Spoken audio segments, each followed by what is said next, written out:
we have a conclusion to 18 chapters, 17 chapters, if you don't count the conclusion, about the next issue of human resources management and human resources management facing student. So you remember 3 big parts, so you get the structure in your mind. The first part is about acquisition, around the recruitment process, simulation, around the payment process, and the last one is development. Okay, great.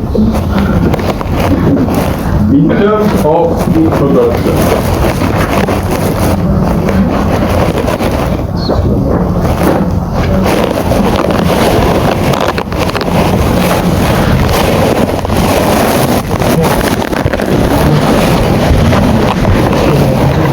I don't think in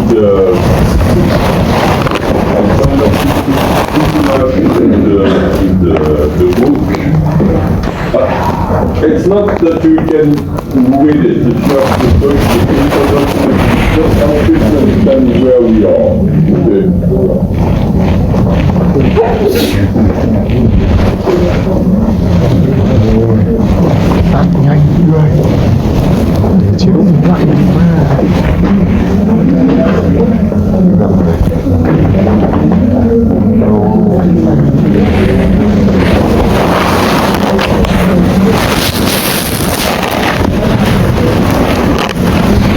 So you have several ways in the HR function.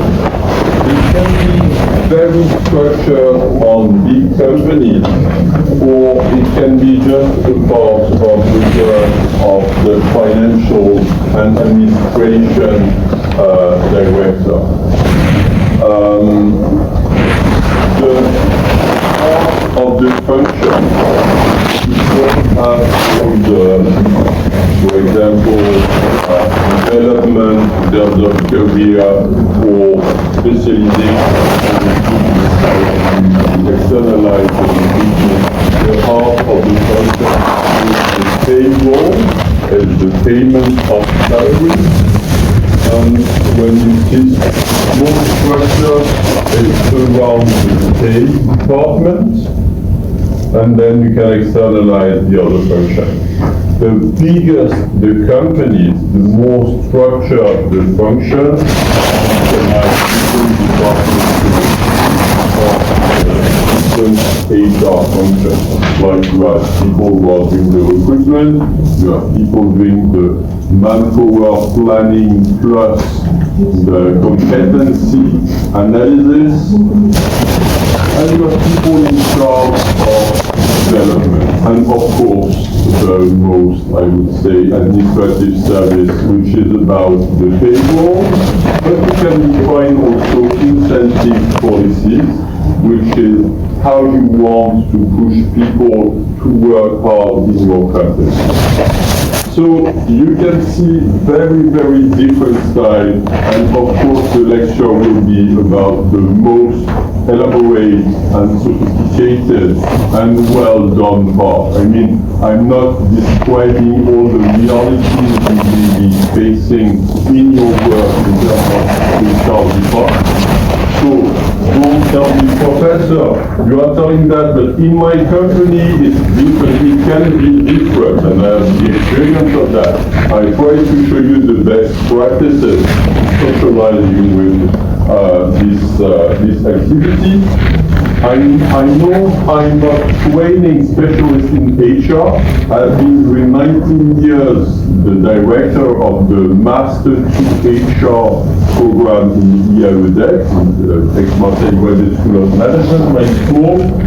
I quitted 3 years ago and I became the Dean of Faculty. So I'm the HR of the professor of my university, of my business school, working with my director, Antonin. Actually, Antonin asked me, do you want to be my Dean of Faculty? And it was an honor for me. And I say, okay, Antonin. So we are working together. You have seen a photo of him in his office, and we met every Monday in the office. Next Monday, after my lecture with you, I have a video for our direction committee. Thanks to the jet lag, there's 6 hours, so when they begin the meeting, I've just finished with you, and I go to my apartment, and I can do the direction committee. So I have some practical experience, plus my consultant and training experience. I'm in the management of the careers of the people in my university, the incentive of the people, the conflict management, etc. etc. I have a ground experience of what I was in meetings. Well, that should be quick.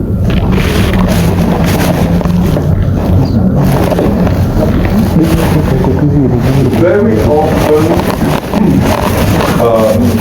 HR services in Western countries use outsourcing.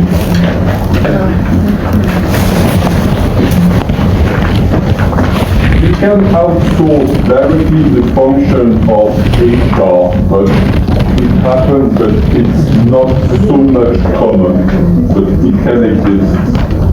You can outsource the administrative work of doing the payroll, like in low-cost countries.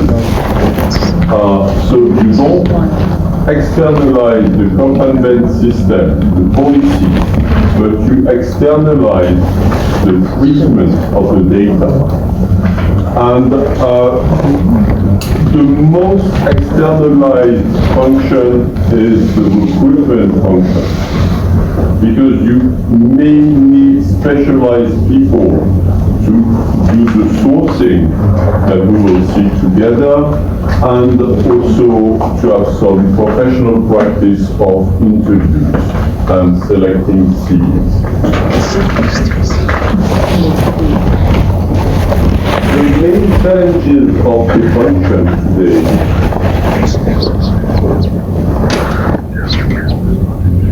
is in Europe to maintain the social regulation and the corporate solidarity, and by extension corporate social responsibility.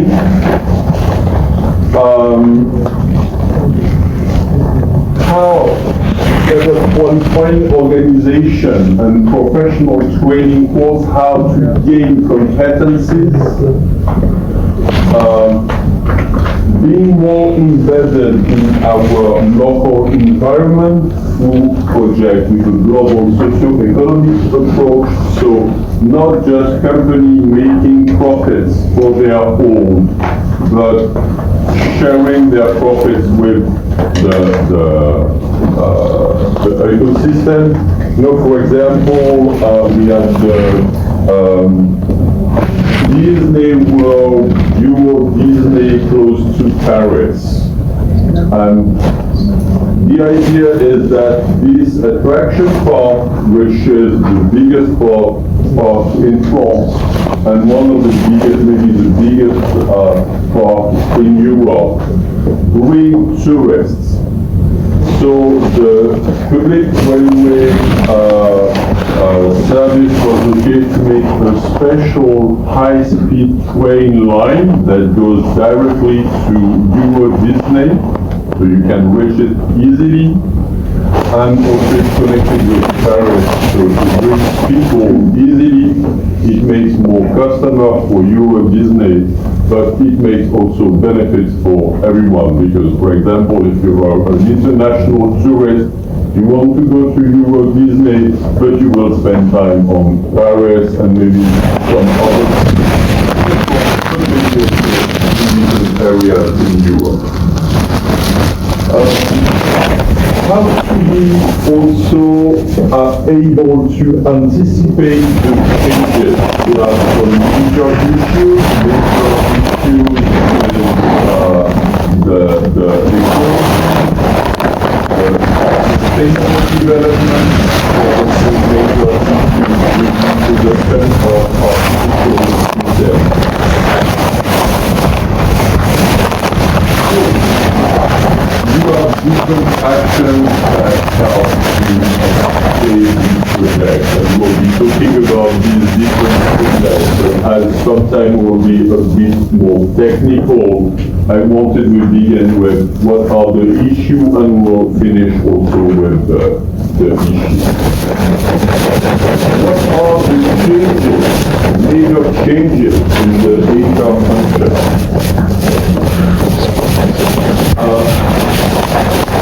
We have some external factors which change the function, like competition, the market trend, the prices, the products, the organizational changes, the profitability requirements which push more and more pressure on the worker, mergers and acquisition, which means that you are working in a company with a certain structure, with certain advantages, and then your company is bought by another company, and then you don't have exactly the same system. Maybe you have some jobs which are in the two companies, but the definition of the job is not the same, or you have extra people in support function, and you may fire some people. So these are the external factors. They don't really depend on what people decide in the company, like what I was mentioning, the market trends and the profitability requirement, which is an international competition. So the HR function has to adjust the company to the strategical and commercial challenges. And of course, these other aspects, skills, job matching, etc., are not the heart of the issue, because the heart of the issue comes from the external factors.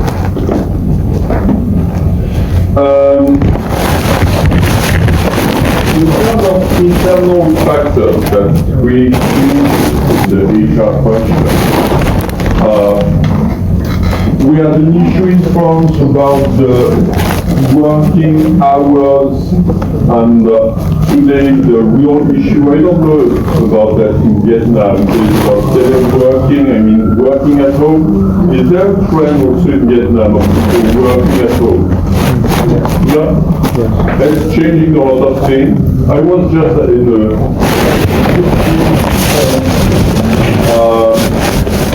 less than 1 week ago, it was on Thursday. I was in one of the cities meeting my colleagues and friends for a PhD defense about the fact of working in a remote place, teleworking, how do you call it? Working on distance, like working at home. Working online, yes, they working online. Online working, so we have a big trend on that, which creates a change. You can feel it when you are in the street that you have really less jobs than just 5 years before. I've not observed that in Hanoi, but in my city, which is smaller, you really feel it that you have less people on the road.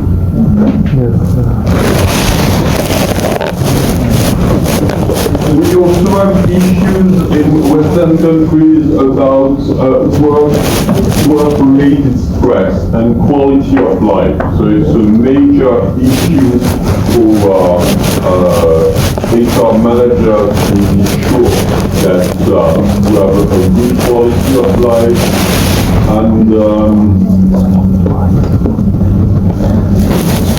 managers are concerned how to better manage HR collectively and individually to achieve a greater social performance.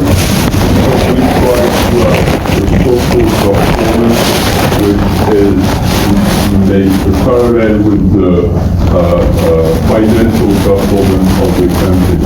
The social performance is interesting, like in countries like France, where we still have a social mindset, government social mindset, to ensure the quality of life of the people, and also the responsibility of the company towards the workers.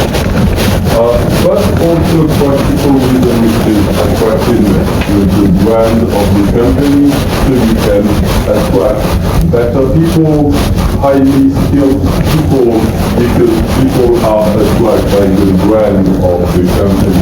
So they think if they work in this company, even if the salary is the same as a different company, the way, the comfort at work, the way they will be treated, the respect, the fact that their needs are listened to the manager. For example, if you want to develop yourself, they will help you with training. So companies try to go in this direction. It's a major change. Also because the demography in Western countries, so you can adjust to Vietnam for your own personal analysis. You are in the university, so I give you a message, but you can do your own analysis, personal analysis. The demography, in Western countries is very flat. So we have a lot of older people. So we don't have so many young people. So we need to attract talent. And that's why we have policy to attract talent just after the university. Because there's a scarcity of young talent.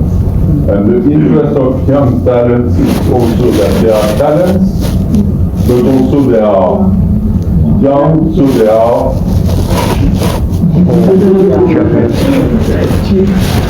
yes. So it means that, and be confident also for yourself when you go outside the university, you have state-of-the-art training comparing with older people. Of course you don't have to practice with experience, but you won't be recruited for that. Means that the next step is to gain experience.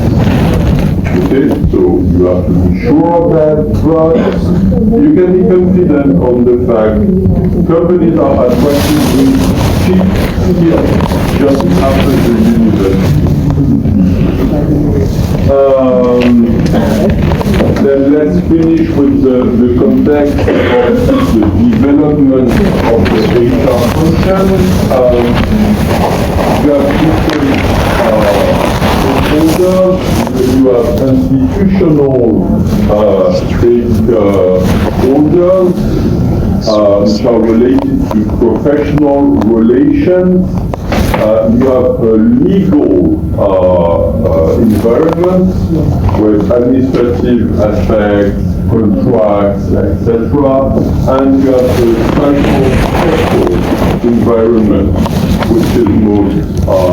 which is explained with some theories of behavior, organizational behavior theories, how people behave at work.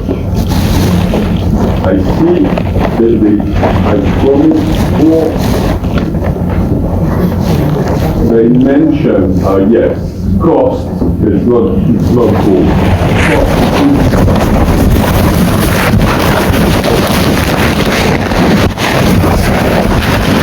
So that's for the introduction of the introduction, which is understanding what are the main issues for studying HR. I wanted at the beginning to provide you some aspects of the organization theories and also in practice. Just that I will talk about some theories. Comparing with the book, I present less theories, and I will present them very quickly, and you can always details about them in internet, so I don't present them with what you have told people. Have you heard about Frederick Taylor and terrorism? No. It's important to hear about Trustee Taylor because he's the father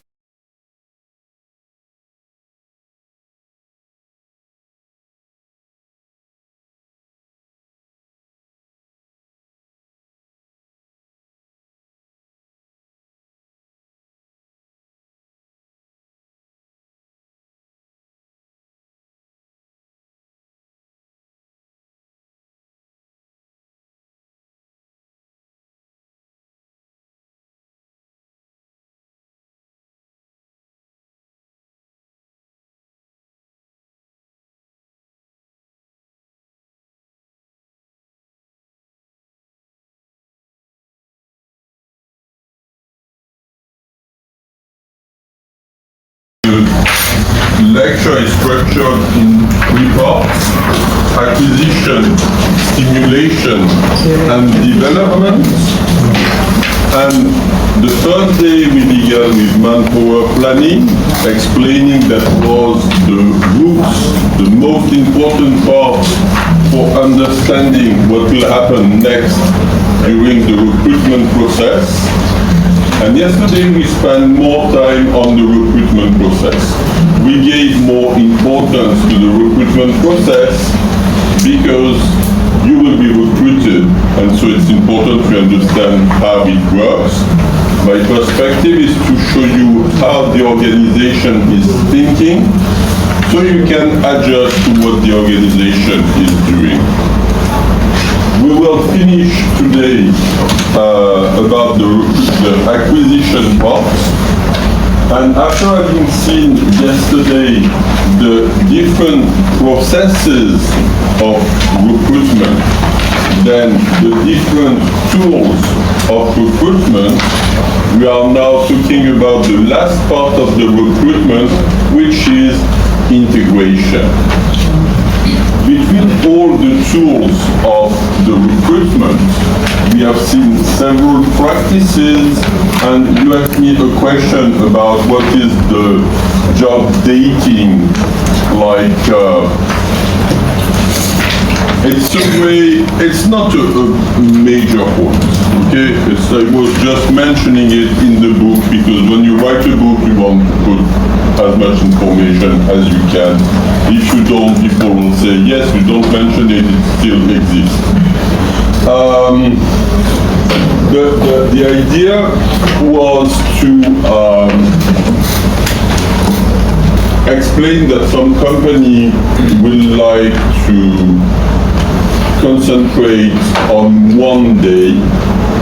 They open their doors and they organize meetings between applicants, people who want to enroll in the company, and some managers and HR managers. So you can imagine that you have a first session where you have a PowerPoint presentation explaining how the company is working, its goal, its strategy, its values, then some meeting, then some socialization with the people. This is not the most common way of doing recruitment. The most common way of doing recruitment is social networks, internet, and can be also the personal contacts that people can have together. But I mention it in the book because if you don't mention it, you have a lack on the information you give. And what I said also, you remember, is that, of course, for you getting prepared to how to do your CV and how to do the interview is important, and that's why we take time on that. And we have seen some questions, and we have seen how to get ready with the interview. But from the organization perspective, the antecedent, the manpower planning, and the outputs, the socialization are also 2 key moments for a good recruitment. Now we are talking about the integration. if you remember, when I presented the small abstract at the beginning of this chapter, there were two things. One thing was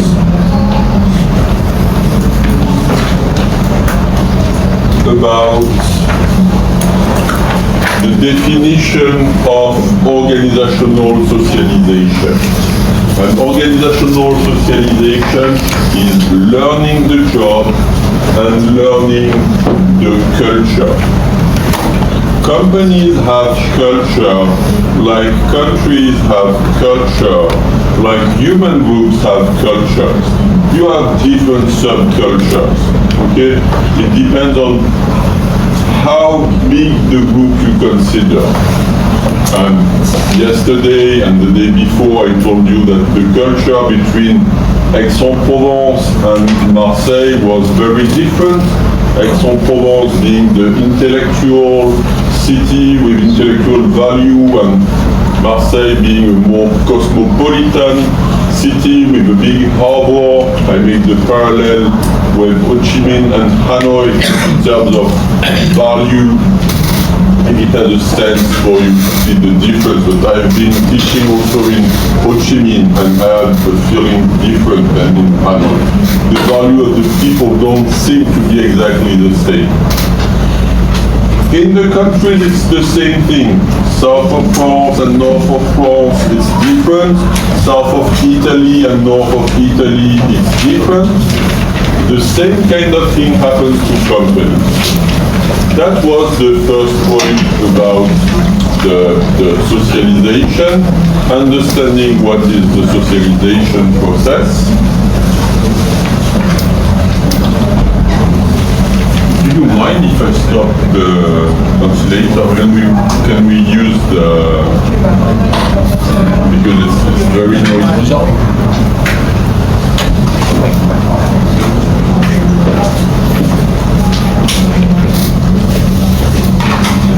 Do you need this? Do you need the air condition? The air condition is working? That's okay? You tell me if you have problems. It's very noisy. My voice won't work during all day with that. The second thing is, well, pardon me, I finished with that. So it's learning the job, but it's also learning the culture and the values of the organization the person is entering. And the second aspect we will now see in more detail is the degree of formalization and the fact it's short-term or long-term. So two factors to understand how a company wants to socialize the people. So we have seen the first part yesterday. Now we see the second part. There was operationalization integration, and you remember that we have talked about part A. Let's talk about part B, which is more, it's not still the two-factor, it's more a description of the process. Usually you begin with a welcome. A welcome means that you know when the person will come in the company. The boss has some free time for the person. You can connect with other people. You can have a coffee. You can have a lunch. And the real practical problem with that is, you know, sometimes in company you have emergencies. And you try, or you know, you are in a meeting, you have a phone call, or you try not to be busy at that time, and you put in your agenda, if you are doing the integration process, that you must be free for the new recruits. Write it in your agenda. That's my recommendation. It's a job. Having a meal, a professional meal, put it in your agenda.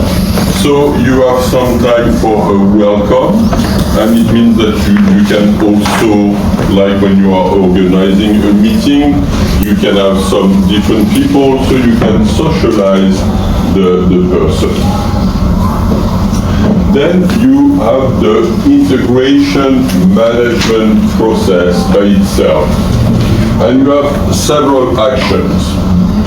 Like you can give what we call an integration kit, like a welcome booklet, or you send a message and it explains with whom you can work, how you can get the key, where you can get the computer, what are the regulations, how you use the parking, all this kind of stuff. So it's a booklet, and maybe you give some USB key, some goodies, you know, that the person felt welcome, and some information. You organize sponsorships, meeting with other people, the important people that the person will work with. Just imagine you join a company, with whom will you be working, who are the people that you will meet usually, so you organize this sponsorship. You may have a formal integration seminar. You can have on-the-job training, like you are working with someone during one day, and you see how the person is doing that, and the person is helping you for that. It means also some organization, like the person must have less work because the person will take care of the new recruits. You can have an observation day. You remember when I said to the quality engineer, come in one of my lectures so you understand what is the job. That's exactly the observation day. Well, it was not one full day, it was some hours, but I felt that now she's new, she has time, she's not very busy because she doesn't have a lot of work the first or the second day or the first week.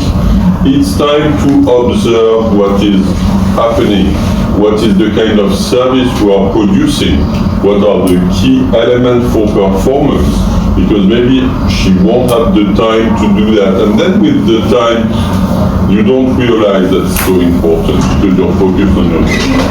Yes, please be on time.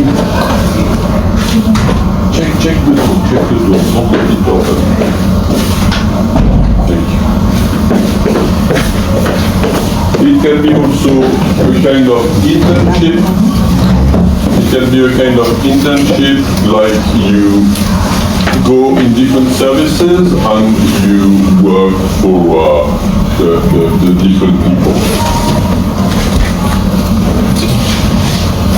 Then you can have in the end an evaluation of the practices, and that's very common that when you do something, then you have an evaluation, you check if you have done the job well.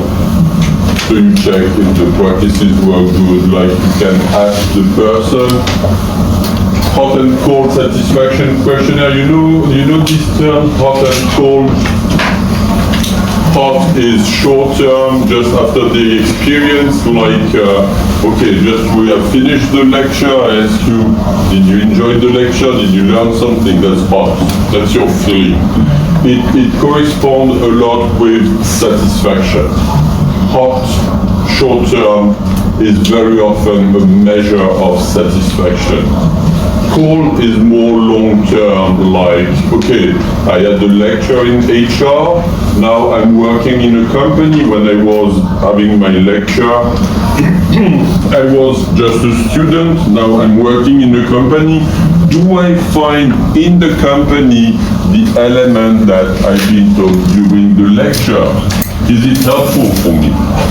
This is more the cold measure.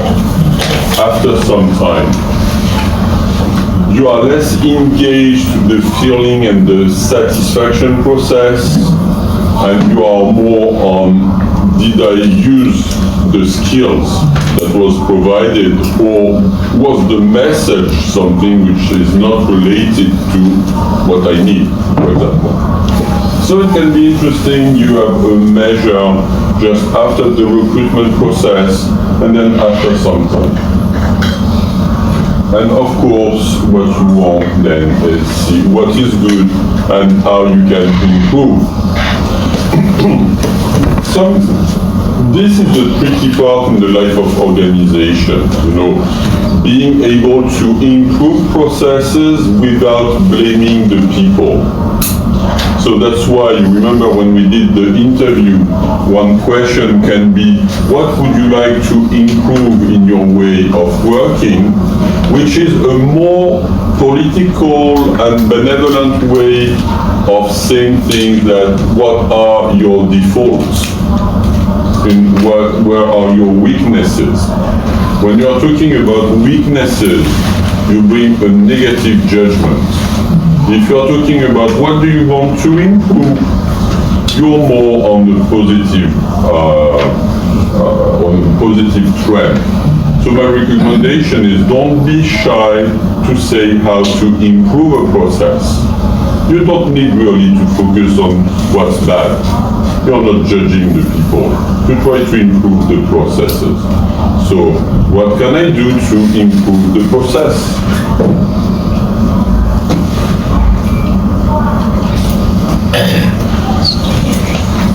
So we are going to these two axes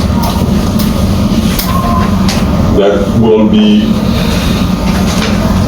presented in the end of the chapter like that.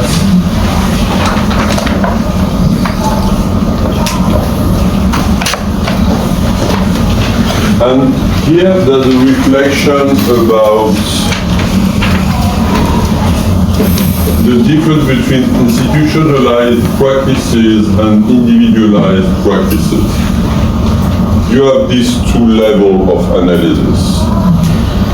Institutional practices is something which is well prepared by the organization. So the organization knows how to do the socialization process or the integration. The thing is, very often these processes are thought by people in their offices, like HR people, but you are not sure that every manager is able to do that.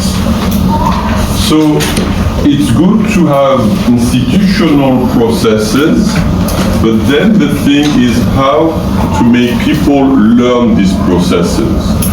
So you also can consider another level, which is individualized practices, which is how do people will manage by themselves, like how will the boss manage by himself. Usually, as we will see in the table I show you, usually you use the two levels. You can have just one level, because if you have an institutional practice, maybe this practice is not well known by every manager.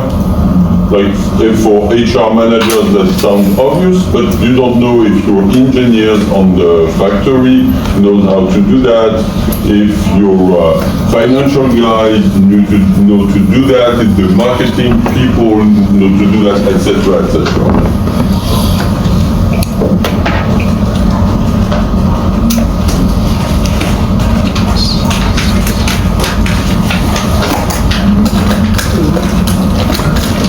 So that's why the kind of abstract of that is a subtle blend of institutionalized and individualized practices must therefore be implemented.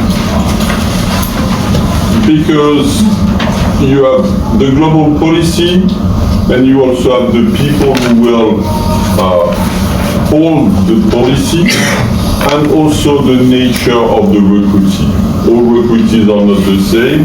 Some recruitees already know a little bit about the job. Some recruitees don't know about the job. And again, if I take my example of the quality engineer, she knows a lot about the job of quality. She knows little about the context, the new context, because she has experience with hospitals. But let's imagine she's recruited by another hospital. Maybe she just needs to socialize with the people. She doesn't need to socialize with the job. So you see, you also have this individual level, which is with which people you want to do the socialization process. Maybe if you have all the time the same process, like you explain the activity, if this person has already worked in a hospital, she will waste time understanding the activity of the new hospital because she already knows how it works.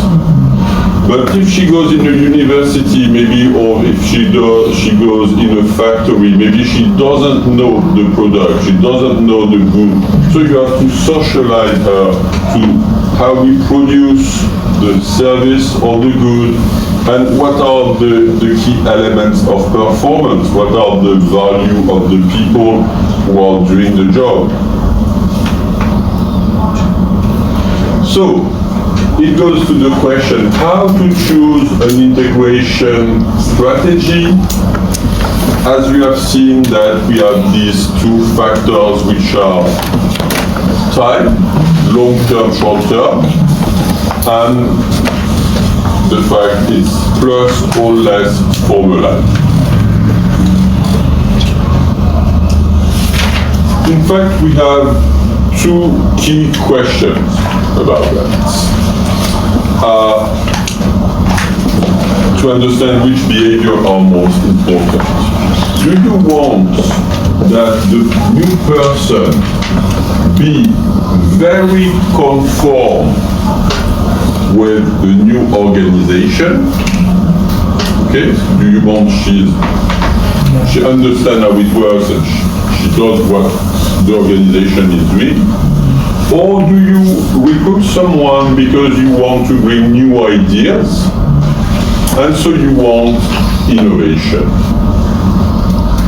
Like in your lecture, you have international professors. I'm sure that we don't have the same code. Maybe during the break you will tell me more about that. I don't know how my Vietnamese colleagues are doing lectures. I know how my American colleagues are doing that, but I don't know about my Vietnamese colleagues.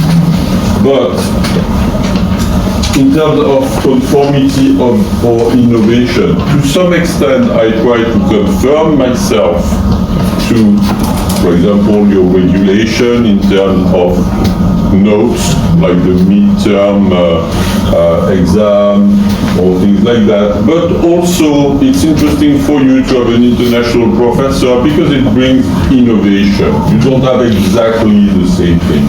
So maybe you have to adjust. You see, maybe the style of doing a lecture is not the same. Of the way of talking of the professor is not the same. I see that I speak with my hands, but I speak more with my hands with you than in France, because as I want to communicate more in English, it's not your native language, it's not my native language, it's my professional language. I try to show you, like the parallels, or showing you with the hands the different parts of the discussion, for example. So that's this kind of idea between conformity and innovation you may have also in company when you try to do the socialization process. So do you want that the person fits absolutely with the organization, or do you want, like in an international lecture, to bring some innovation and some new style? I remember when I was a student, I had an American professor, and at that time I could not understand really the lecture. For me, the lecture with this American professor sounds I would say, of low quality. Because the thing was, he was giving to us research articles, and then we had to read the articles, and you know the students were reading or not the articles at home, and then we could have a discussion with the professor. But he didn't came with, you know, like 20 hours. The first time I was doing a lecture here, I was doing it in a very French style, like you have 10 slides and you can do 20 hours just with 10 slides. And then I learned that you like to have written documents, and I see in other lectures that you use books or etc. So for me, the quality of a professor was you come here, you have everything in your mind, and you can do a 20-hour seminar even with nothing written. And this American professor was not doing that. He was just like here, saying, okay, you have the document, you have read the document, ask me questions. And as the students were not reading really the document or just reading quickly, they could not have deep questions. So for me, it was disappointing having this professor. With time, I realized he was a very, very famous person. And I was in contact with Benjamin Schneider. I was in contact with a very famous person, and I could not fruit all the benefits of this innovative way of teaching me because I was too much embedded in my own culture of student, and I could not understand that there was a different way of doing a lecture than the French style of lecture. I'm thinking very often to that because today I will love to spend 1 hour with this person, and I had the opportunity to have 24 hours of lecture, and just considering that as he was not bringing everything in his mind, and just answering our questions, which were poor questions because we didn't do really the job at home, because we were not prepared for that. We were more prepared, French students are more, it's changing now, but we were more prepared. You have the lecture, then you work on the lecture, and then you have the exam. And the American style was more, I give you documents, you read the document, and you ask me the question, and then you have the exam. So the same thing happens here. Do you want to put the new competencies of the person, or do you want to ask the person to be very conform to its environment, and you understand that you have to make a balance? The other thing which is important and that I developed in the introduction, if you remember, making the difference between McDonald's worker and quality engineer is the short-term or long-term basis. If you are oriented for short-term, you want the person to learn the tasks, and you want the person to learn the task very quickly. If you are more in the long term, you want to provide the person with elements that will help her to have some autonomy in her role and to use her skills for the benefit of the organization, but with a kind of freedom in the way of doing that, bringing her competencies.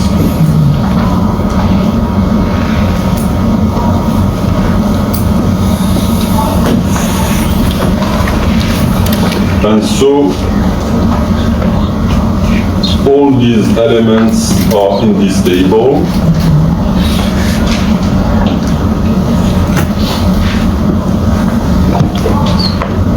With two axes.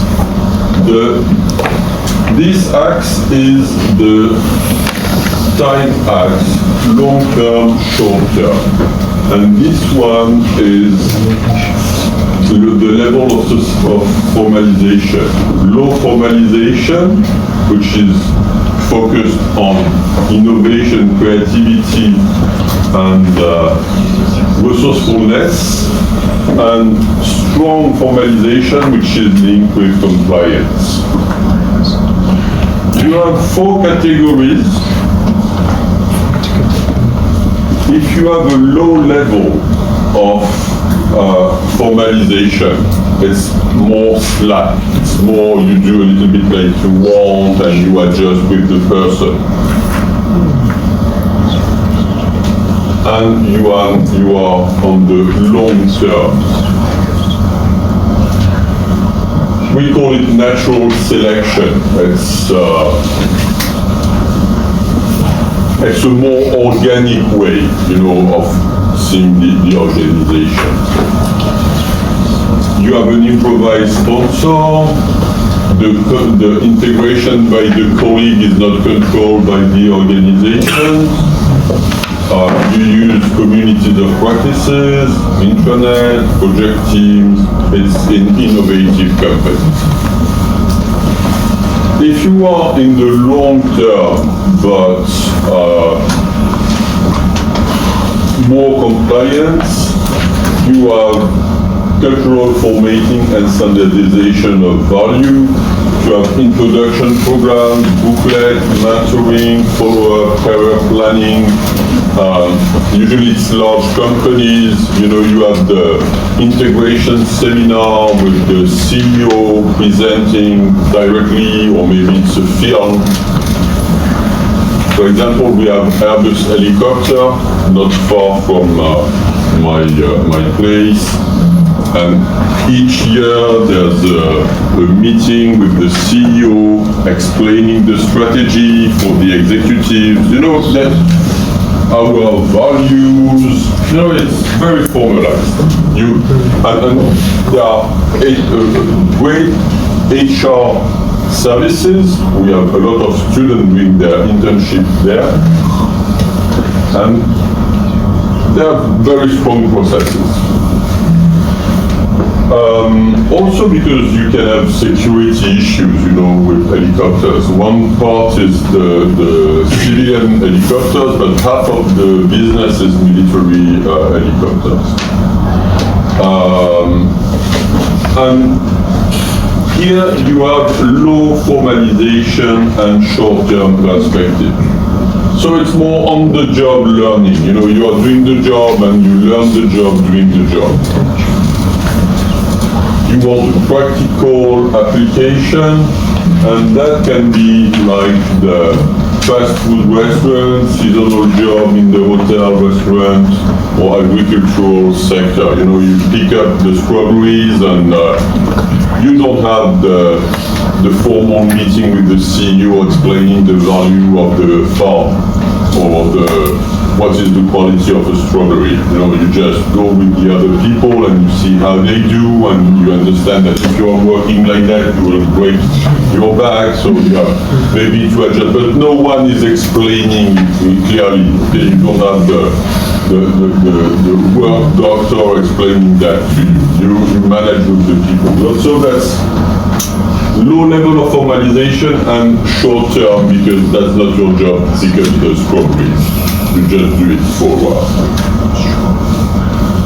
I'm realizing when I learned the job of being a dive master, it was a little bit that way. Well, sometimes with this also. The training is like the PADI. I'm not PADI, I'm SDI, Scuba Diving International. You have rules and knowledge, but on the boat, I was making a team with a person, and you learn things just checking how your colleagues are doing. And you learn also, you get experience just checking how your colleagues are doing. And now if you want a strong compliance, and for short term it's more technical formatting, it's in-depth technical training, supervised practical application, for example large audit firms. Why is it short term? Because usually in this kind of firm there's a huge turnover, but at the same time you have to learn strict rules. So, are you okay with that? Do you understand this aspect of socialization and integration? So, we have said what we had to say for this chapter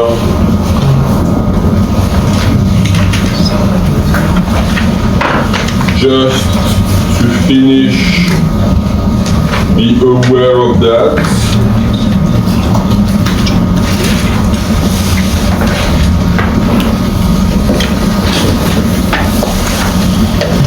You have seen that one question is still to define if we have a centralized way of seeing socialization and integration, or if it's adjusted to the different areas, like we can have different plans.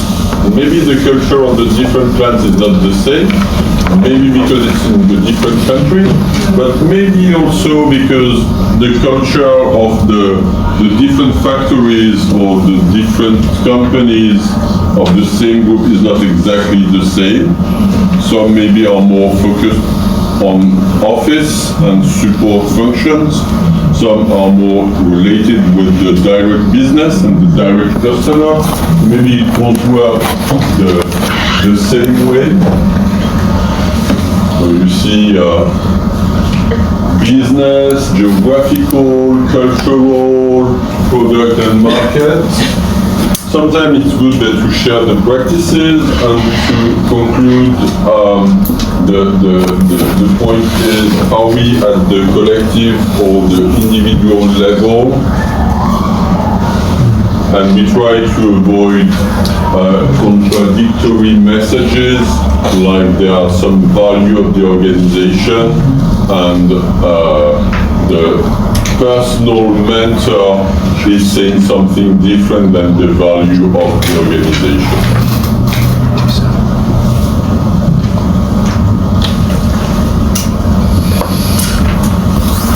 Sounds okay for you?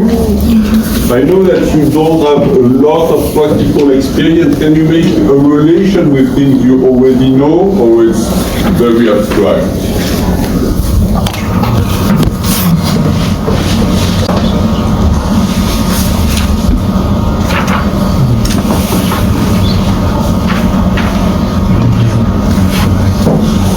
For me, it sounds very real. It's exactly what I need in my work, but I don't know for you, because you have not seen many socialization processes. And so we finish our last chapter of this first part with the job description. We will talk about some technical aspects about the job description, but if I have one thing to say about job description, it's that, wow, you don't see anything from here, but you have the text. Probably if I do that, is it better? Yes. Yeah, okay. Ask for it. Don't be shy, you can ask for it. The thing is, for the job description, very often people think, they ask me, can you show us a good job description? And the thing is that the job description must be adapted to what you need. And I give you a key example. What is job description? It's a document that describes the job. Very often, people want to put information like the location of the job. I say, why do you want to write down the location? Well, because I want to describe the job. I'm describing the job as the location. Where the job is, what is the address of the company. Say, yes, but if the company is moving, what do you do? The problem is, for example, in France we have a regulation. If you change too much the job, then you have to revisit the contract. And it depends on the level of the job. For example, for an executive, if you change the location of the company from south of Hanoi to west of Hanoi, there's no problem. But for workers, it can make a big difference, you know. So why do you want to put the location in the job description? Because if you change the location of the company, then it's written that the contract is based on one specific location. So you have to think all the time why you are writing something.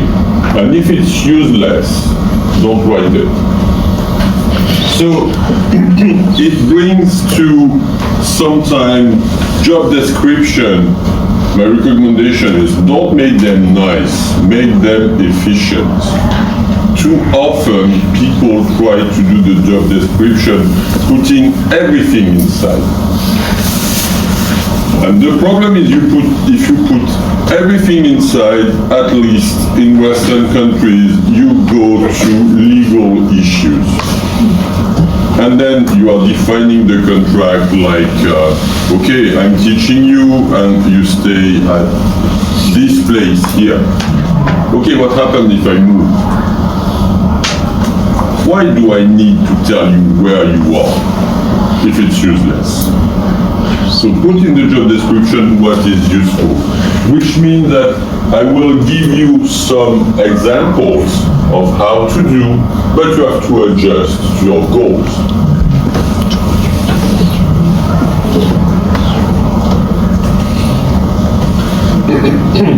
So, again, what is a job description? Usually it's a document.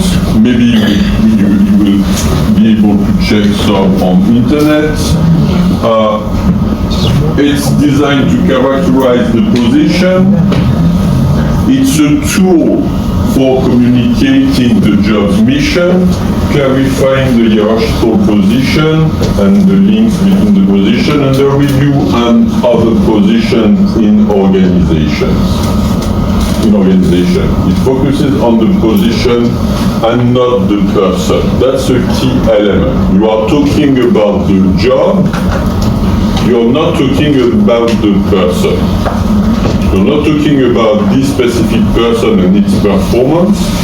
You are talking about the job, which is an abstract thing. You have the job and you have the holder of the job. What you need in the job is something, and it's easier to be more objective when you talk about the job than when you talk about the person who will do the job.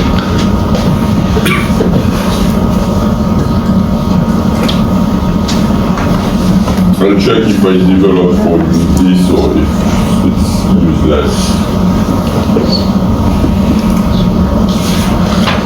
One of the reasons it's important to think in terms of job and not person is that if you use the job description because you want to do a recruitment, you have to think first of all on what you need for your company. And then you will see what is the person that will fit with your needs. If the person that will have the same skill than the skills you need for the job, you see? If you think in terms of person, very often in discussion, and believe me, I've seen that many, many times, people are just thinking about, well, I will be recruiting you because you are a good person. But maybe you are a good person, but you don't fit with the job. And that's what we have seen in the case study. Maybe June was a good person in the eyes of Ruth, but maybe she doesn't fit with the real job. So the problem is not to get a good person, it's to get the person that fits, that adjusts with the job. So I recommend strongly that you try to write the job needs this, in this job we need, not the person must do that. It's a personal solution for that. Usually you have some headings. You have the job title.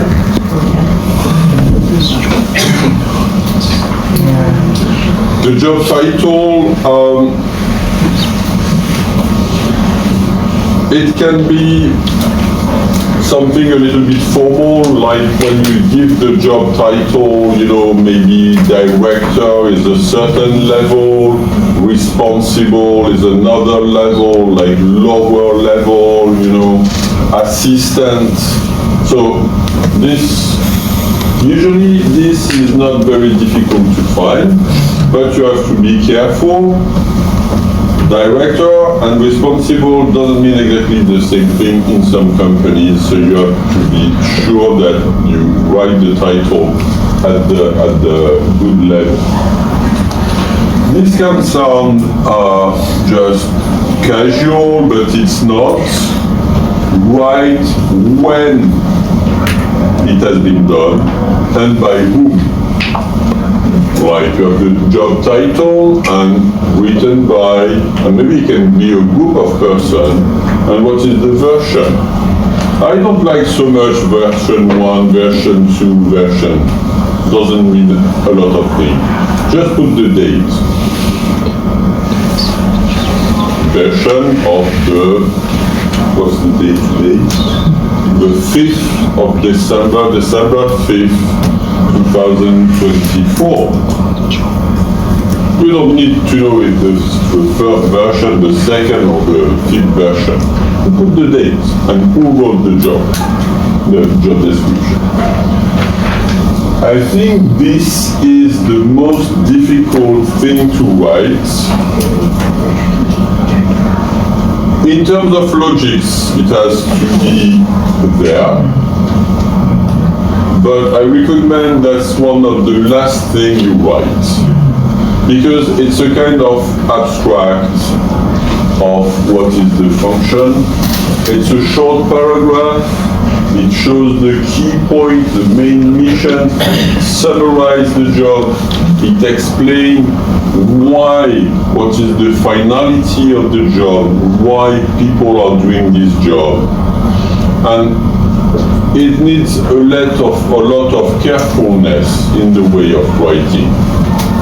So my recommendation is that it's on the top of the job description, but I recommend you write it in the end only.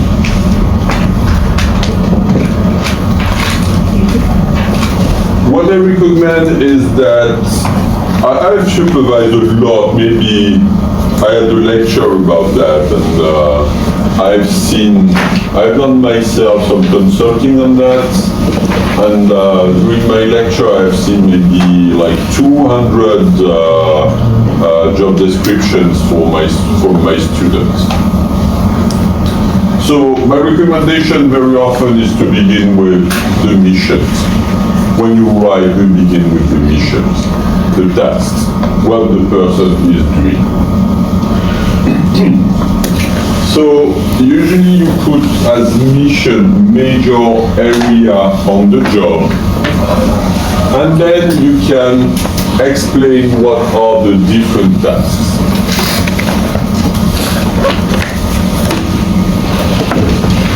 You have to do a balance between generality and precision.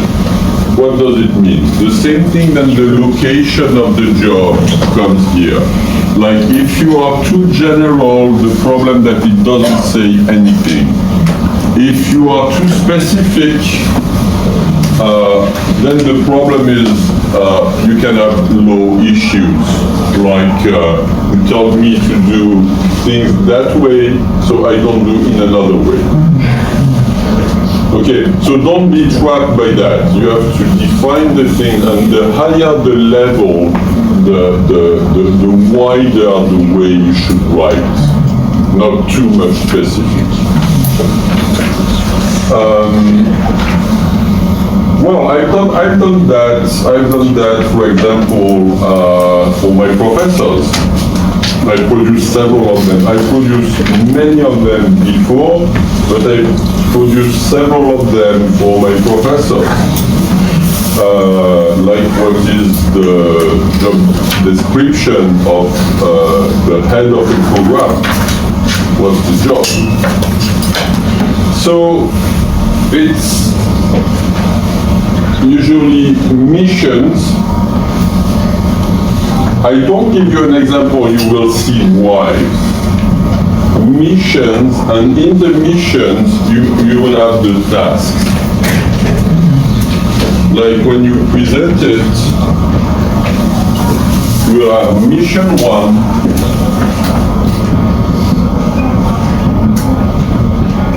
then the title of the mission, the name of the mission, and the different tasks. Task 1, 2, 3. Then you have mission 2, and the different tasks.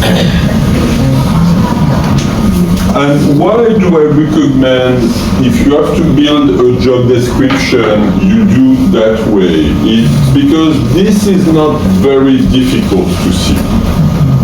You can see the task of the person. We will go deeper on how to see the task of the person, but it's not very difficult to do.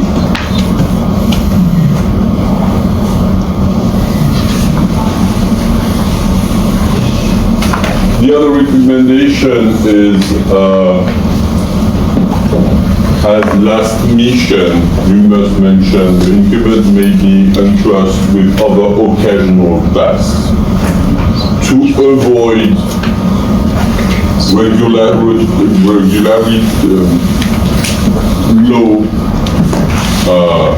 low problems. Okay, so saying it's not written in my job description. In Western countries, and specifically in France, I recommend being very, very, very careful with the job description. I had several talkings. I'm talking about my last experience, which is maybe a bit different than the other lectures I did before. Very often my director thinks he's an engineer. You have seen this. Very often he tells me we have to write the job description. I say no, we have to manage the situation. We don't have to write the job description. It's not because we write the job description that we will be in a better position. It doesn't mean that you should never write a job description.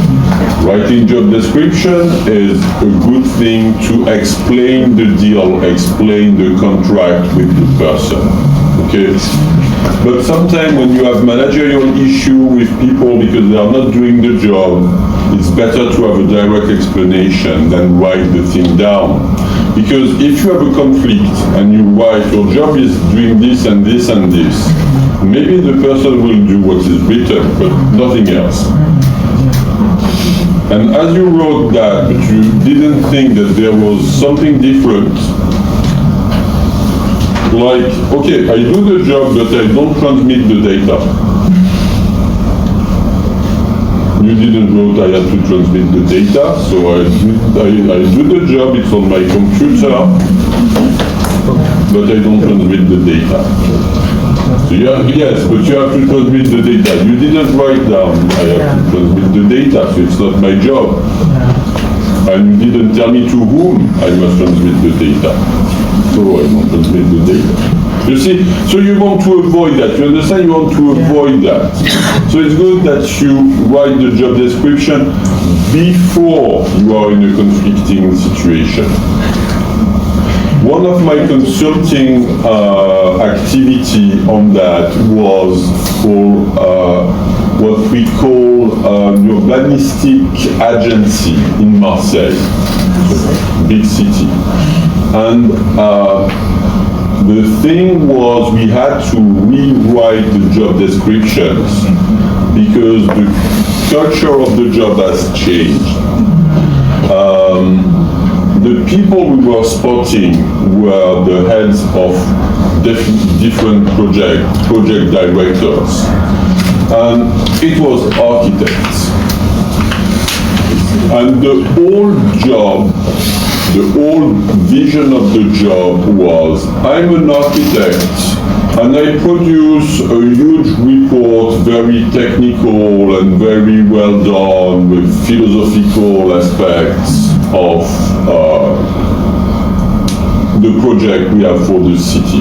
Like we have a specific project, we want to make a new railway station, we want to build a new museum, we want to build a new building in the harbor, we want to build a tramway and a trolleybus in the city. So that's the impact. So huge document, like 600 pages with many references. And the boss of the agency told me our issue is that we are working for elected people who are at the head of the city, who are at the city hall, and they won't read the 600 pages report. They just need to see what will be the impact for them. So we need more political skills, more commercial skills, more capability to talk during a cocktail, to train the elected people, to explain to the citizen why they should pay taxes to get a tramway, a new museum, a new railway station, and not being so much technical as they used to be. Plus, they have to be good managers. So, you see, the question was, am I first an architect with direction of projects and management action, or am I the head of the project with managerial skills as the initial training formation architect? And the thing was, we had to reverse that. We could not write a new job description because the trade unions were okay with the old one, and we didn't want to fight with the new, with the trade unions with new job descriptions. So we called it competency description, which in fact was a new version of the job description, but not claiming that it was a new version of the job description. And we had a lot of talking about the writing, and I remember I told the director who was paying me, let some mistake in the version when we present to the employees and trade unions, because they will focus on the mistakes. We had like a 3 hours talking to be okay with and we accept to make some changes, but we know that we have introduced the mistakes, and we know exactly that we can change. So it's like a bargain, but we are okay to change in the bargain. And the other thing was, we had to use the people who understand that the job was changing. We had to be supported by people who knew that they have to be, first of all, head of project, talking with the elected people and being good managers, and then being architect, and not being, first of all, architect and then being people managing the project. So we had to do some politics to have on our side the director who was thinking the new way. So that was another example of building a job description. And in this case, as we didn't want to change the job description, we called it competency description, which was in fact the new version of the job description. When you focus on recruitment, it's good that you make a job profile. The job profile are the qualities needed for the job. And you realize that we call it job profile, and which is the key word we want to avoid. We don't want to put one word. It's job profile, it's not person profile.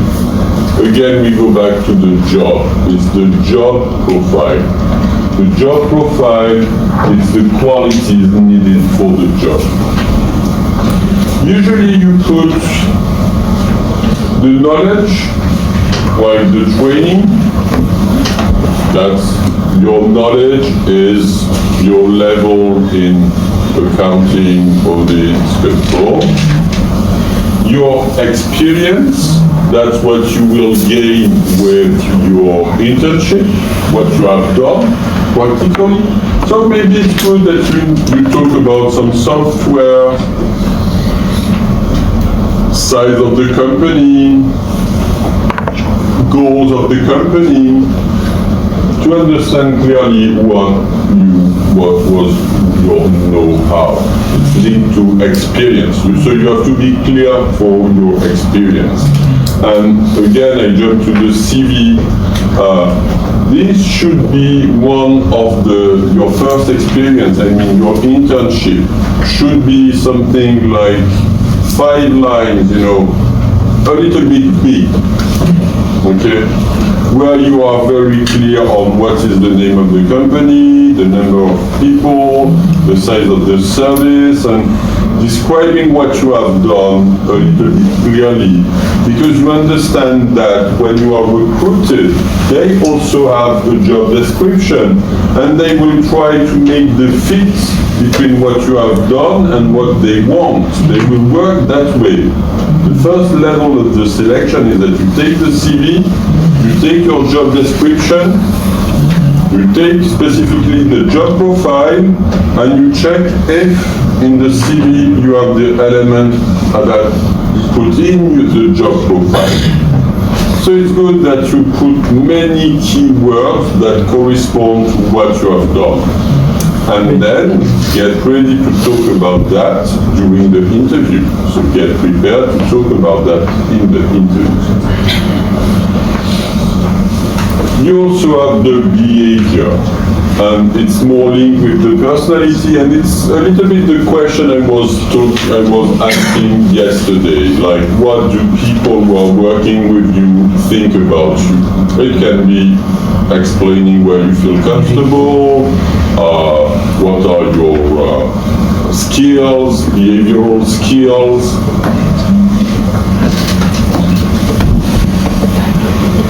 When I was recruiting students, and then that's the same thing I say when I'm doing a recruitment for a company.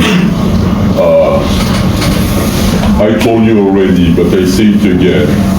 We are looking for people who are smart people that deliver. Smart people that deliver, that do the job. People that do the job and you like to work with. People who do the job and it's pleasant to work with these people. This is the difference between a friend. A friend, maybe it's a good person, but maybe he's a bit lazy. Or I think my 2 best friends, I can't work with them. Because one is too lazy, and the other one doesn't have the skills, and is a little bit, like a poet. And the other one, I think he will try to grab everything on him, like putting my work and pretending he has done everything, if we were working together. So I think I should not, well, in fact, we were students together with this other friend. So I give this personal example to tell you that a good colleague maybe is not just a good friend. For friends, you don't expect for real competency. Just being supportive, listening to you, understanding you, being something you can trust, etc., etc. But you don't really want this person delivers. But for someone you are working with, yes, because if the person don't do the job, you will have to do the job. But the other thing is, I know many people who have a high level of performance. They do very well the job. But the problem is you can't work with them. You have conflict with them, or they have an idea that they want to do their idea. They don't integrate what the other person of the group are thinking. So they have worked a lot, they have a project, and they absolutely want we do their solution, and they are not open to listening to other people. You don't like to do project with these people, because every time you will have conflicts, and it will be very complicated, and it won't work in the end. So, a good person is someone who does the job, who delivers, and who is a smart person you have to want to work with. It's pleasant to work with. But it's not a friend. It's not the same qualities.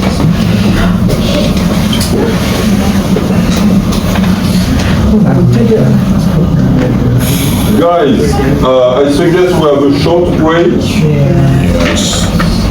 And we have almost finished this part. This will be very short. 5 minutes? No, 10 minutes.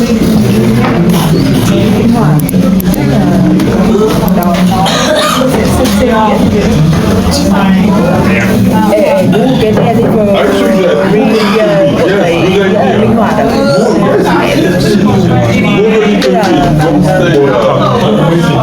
công ty của mày thì trước đó có từ delivery deliver giờ nó đến với công ty đây thầy bảo làm việc đó thì là deliver này, hai là smart này. Bạn ơi, kiến thức chó đi là ở trong đây. không có sự chuẩn bị kiến thức Kiến thức ở trong đây. Lại cũng vẫn chưa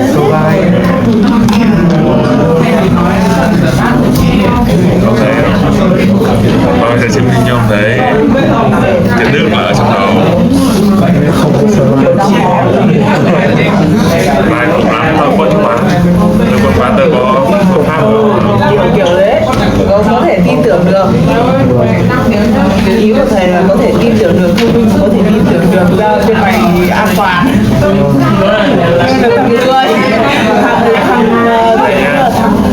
Thằng có ý tưởng nhưng mà méo. rồi, cái đến sau rồi em ha. Em mà thì qua lắm. Đây cùng lắm mình có cái này mà. Đói này ơi, tao méo à. quan đấy ơi Nó ý là nó có nhiều chủ đề. Nhắn tin mà lúc bây giờ tao tỉnh đấy chưa. Đây nội dung là gì? CV á. Rũ sáng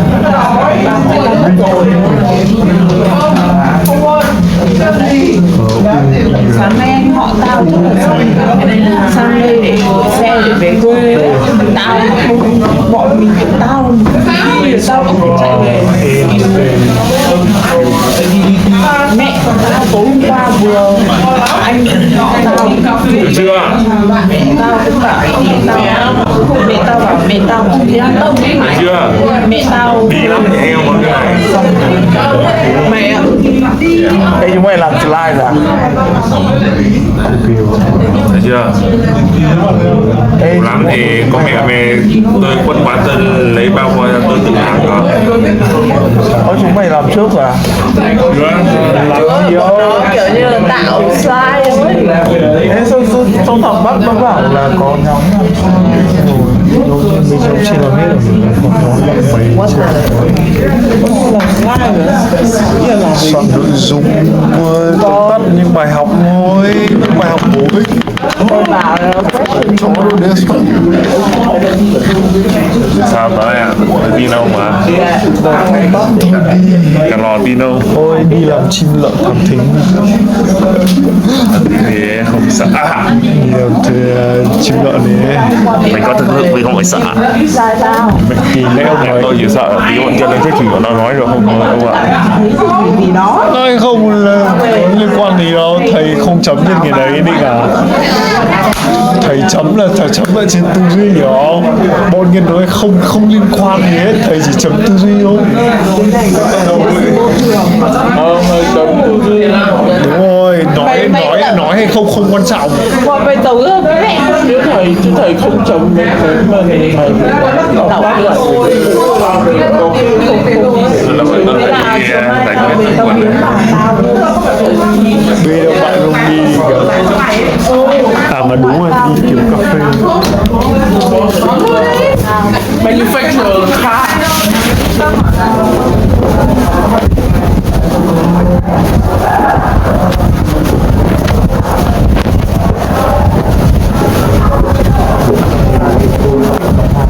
Tôi thích tập này. Theo mày học bên năm nay đi. Không đuổi hết rồi.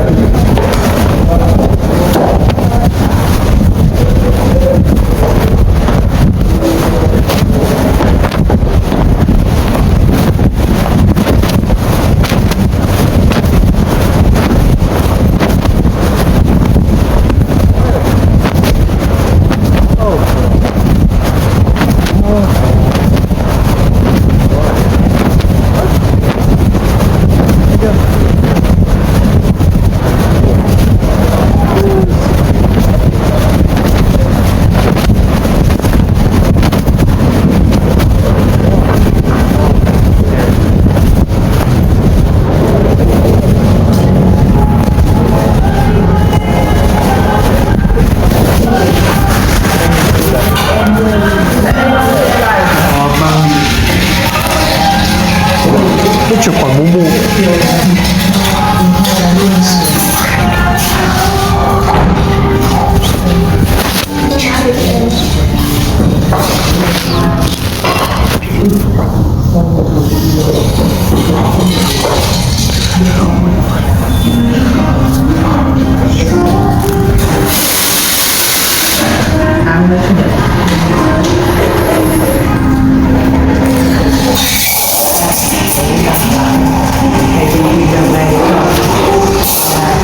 Ok.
With this, the job profile, explaining what is the job profile.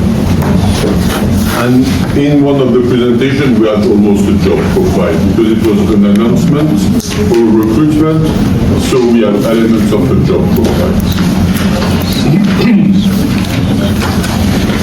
Sometimes you consider it useful in your job description to mention the resources you can get, like a cell phone, a company car, access to some database, a laptop, and it can be included in the job description. Sometimes it's done because you want to integrate that, like in the salary. That's the case for cars, for example. You don't have to buy a car and you don't have to maintain a car, and you save a lot of money. And in Western countries, people are doing that because you pay less taxes. Because you have taxes on salaries, but you don't have taxes on equipment which is delivered by the organization. So when you have a high level of income, you have a high level of taxes. So it comes to a point where getting more money in the salary is worthless. It's better to have direct advantages like a car. And in terms of resources, sometimes it's good that you put them on the job description, because you really want that your collaborator get a laptop. Each of our professors has a laptop from the university, for example. So having the laptop and being prepared to give the laptop when the newcomer arrives in the company can be, or the cell phone, can be something which is important, and it can be a kind of manpower planning. I mean, you plan that you need some equipment for your collaborator. Sometime, and you have mentioned it also, you have to mention some job constraints, and when you made the job description of the program director, I saw that you integrate the job constraint, and in fact you spotted a very good element that was, you may attend congresses, you may have international teaching, and in fact it's not, I can give you many examples, it can be a real difficulty to manage with family life. And very often for international missions, you find easily people who want to travel and go to a foreign country, but after they have visited the country, they know the country and they don't want to go every year. And the problem when you are managing a program is that you need some stability, because you need that the people know the place, know the students. So, I just give you an example. Since September, I went to Barcelona for an international conference in Spain. Then I'm here in Hanoi. Then I go for a study tour with my students again to Barcelona in Spain. And then I go close to Madagascar in the South Island called La Réunion. Small island close to Mauritius Island, and also for 15 days it's 10,000 kilometers again. So if you check all this, I moved from my family during more than 1.5 months, and that may represent a constraint, because you have to organize with the family life. So yes, you must indicate what are the job constraints, and you remember that the aim of the job description is to help to build the psychological contract. Close the door, close the door. To build the psychological contract within the individual and the organization. And so it's a way to write what is the contract and to explain what are the constraints. We mentioned the business travel. You may have special schedules like working at night. I don't have in my job description working at night, but I told you that I made some video. On Monday I made my video from 11 p.m. to midnight, and on Tuesday it was from no, it was only 6 p.m. Maybe you do intervention in risky situation, like in atomic plants, you may have a big risk. Some respect for confidentiality, which can be one of your constraints and maybe one of your policies. Think about your respect of confidentiality and information on the control and monitoring procedure used in the company. It can appear in this section, like just behave that way.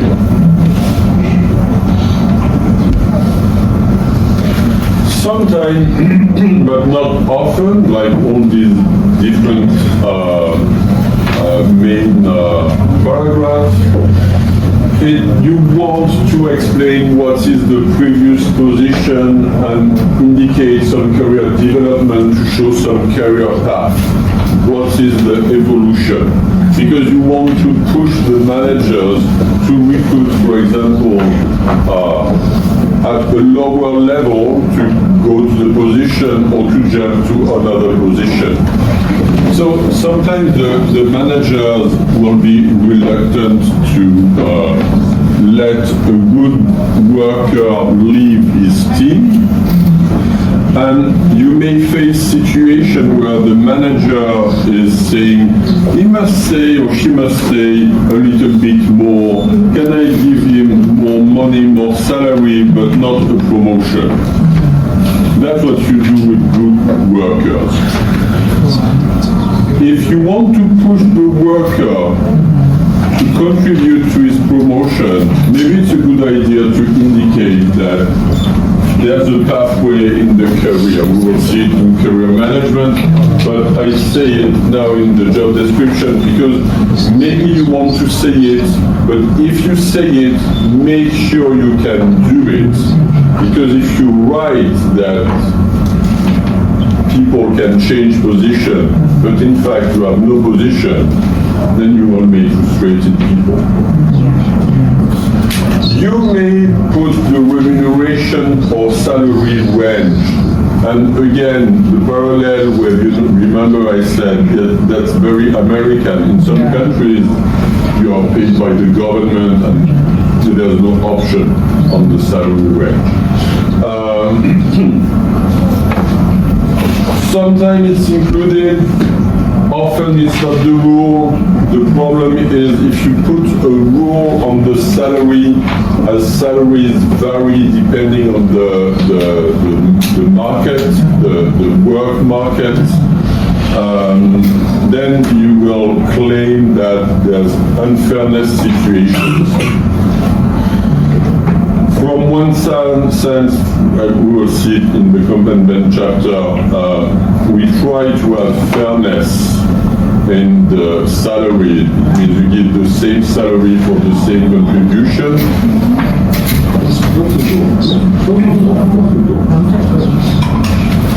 For the same contribution, but sometimes you recruit at a certain level depending on how many people can apply to your company. It makes sense. I mean, if you have a scarcity, if you have little applicants, you try to attract, increasing the salary. And if you have many applicants, you can lower the salary. So for one, and you have a lot of changing for computer science domain. Like sometimes you need a kind of computer language. So there's a scarcity, there's a lack of people who are capable to do that. So you have to increase the salaries, then people get more and more trained, and then the salary goes lower and lower. So if you have big technological changes, you can have big salary changes for the same work, the same amount of work. So usually it's not a very good idea to write the salary. Just, that was my introduction, ask yourself, is it useful for you to write it down or not? Very often it's not very useful. You remember the location was my example during the introduction. Ask yourself if it's wise to explain that the company is based at that place. Well, just as an example, let's check the pro and cons. And I saw there was a job description, it was in Hanoi. Do you really think that when you recruit someone, the person may ignore where is the job? No. But as I told you this morning, if you write where is the job, if you change the location, maybe you change the nature of the job and you have to redefine the contract. So it's not very often useful to say where is the job, because the person knows where is the job, you don't need to write the address. So avoid writing it if it's useless.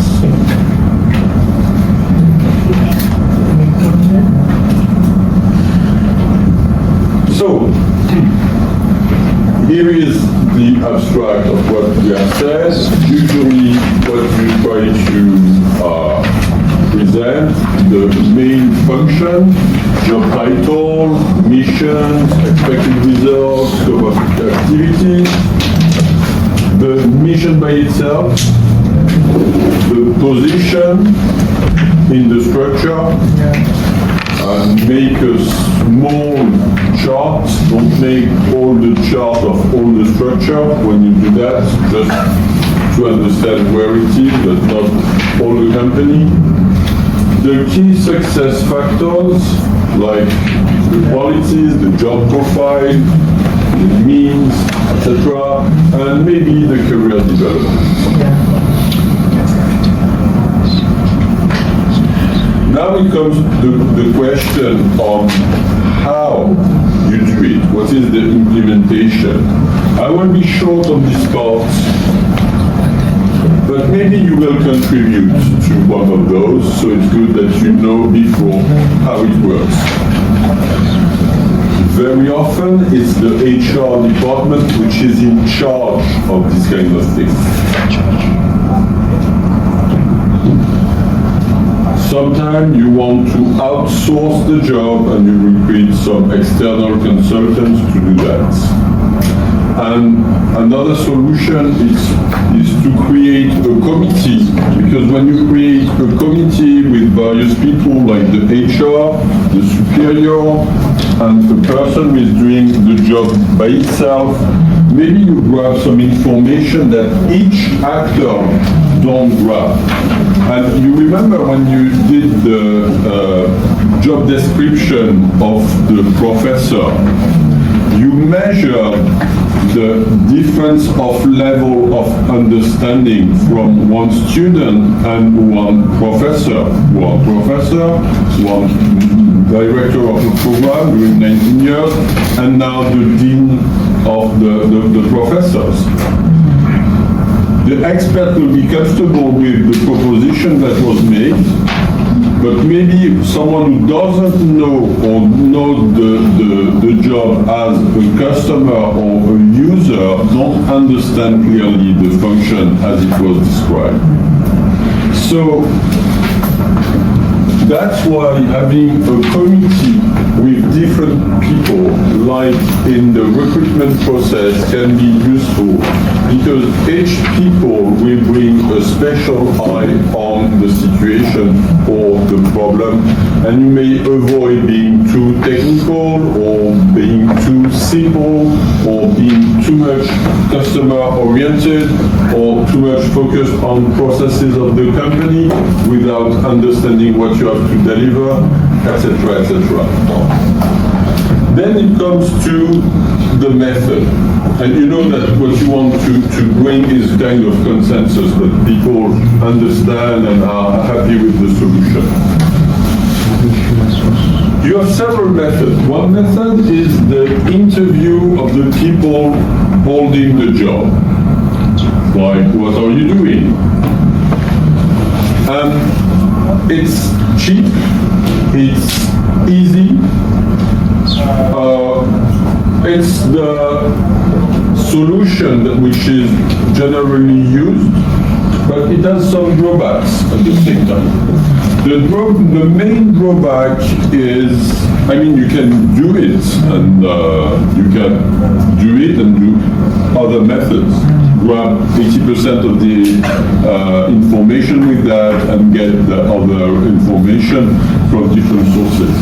The drawback is that very often people insist on activities which are interesting for them. So they will claim they are doing something which is interesting for them, which creates identity, which creates motivation, but sometimes which doesn't take so much space in their work time. Like here, this is classical people who are for public relations.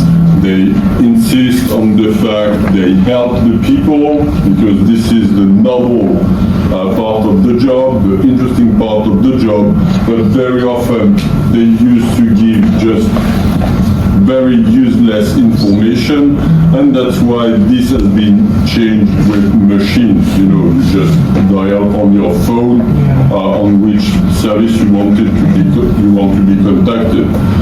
Before they were doing a huge job on that, but they didn't describe it a lot because it's a boring job. When I say it's a boring job, I think maybe they were sincere when they didn't mention it with so much importance, because it didn't have so much importance for them, even if it takes a lot of time. If you want to be more objective, but it's more costly in terms of time, you can do observation. When you do observation, you watch what's happening. And when you watch some happening, you will avoid the biases I have mentioned, which is putting more emphasis of less interesting parts of the job, just measuring all the time. And also, you can observe if people are doing the job properly or not. And specifically in dangerous manual works, you may have some rules that makes the job less interesting or longer, and maybe the workers don't use the rules.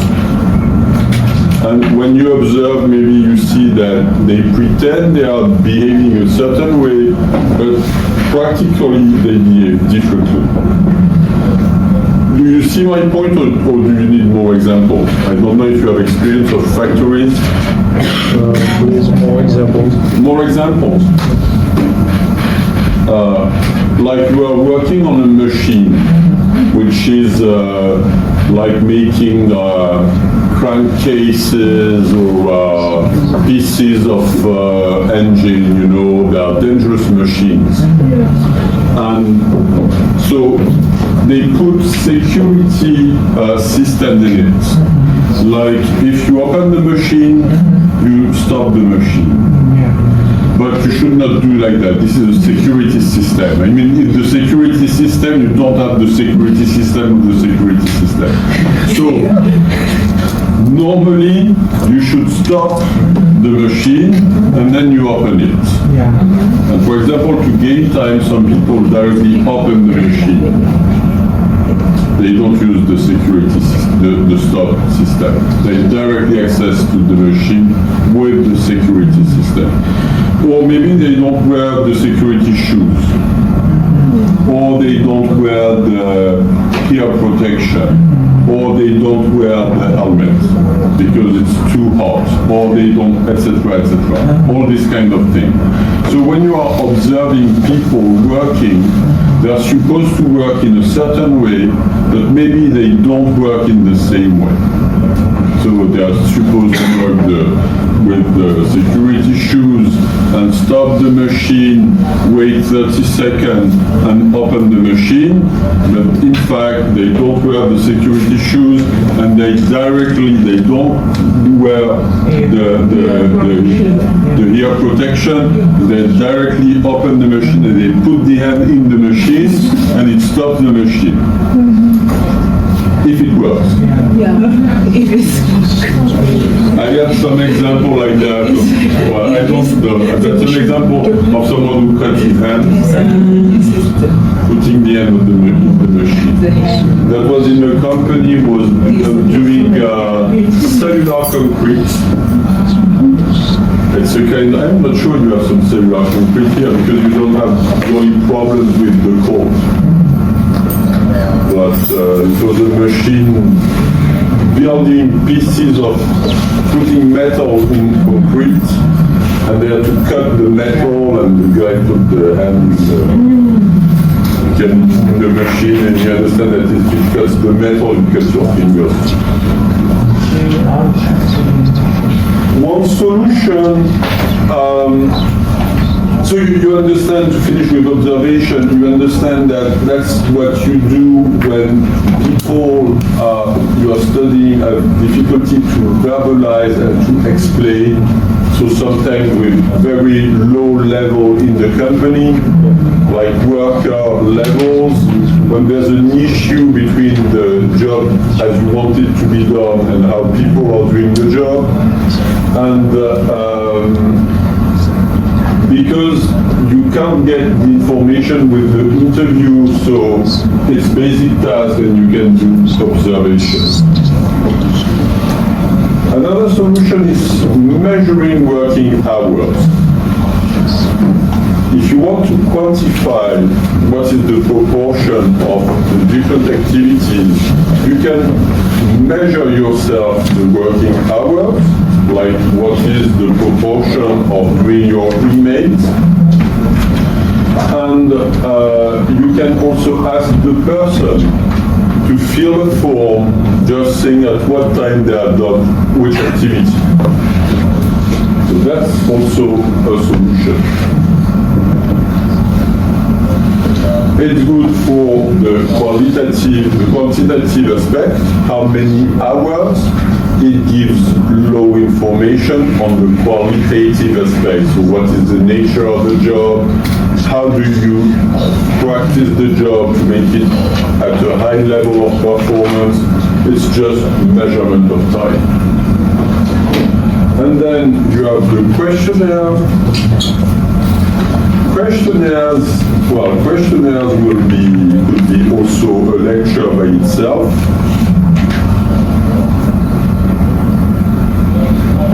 Questionnaires are interesting if you already know your problem. Just remember that. If you don't know your problem, you are doing exploration. If you are doing exploration, you should use qualitative methods. If you know what is the structure of your problem, that is to say, if you want to measure and verify what you were thinking, you can use questionnaire. You should not use a questionnaire for exploration of a problem. Like, I don't know what is the structure of the problem, I ask questions by questionnaire, and then I get the figures and I analyze the figures. If you don't know what is the structure of the problem, what do I mean by the structure of the problem? With a questionnaire, if you ask weird questions, people will answer to weird questions. And then we'll have a measurement of answers about weird questions. So if you don't know what is the form of the problem, you should do qualitative, like for example, interview or observation. If you know what is the problem and you want to measure the things, you can use the questionnaire. The interest of the questionnaire is that it's cheap, it's fast, and you can contact many people, so you can have figures, you can have means, you can have correlations, you can have many things. But it works if you know sufficiently the problem to ask a questionnaire.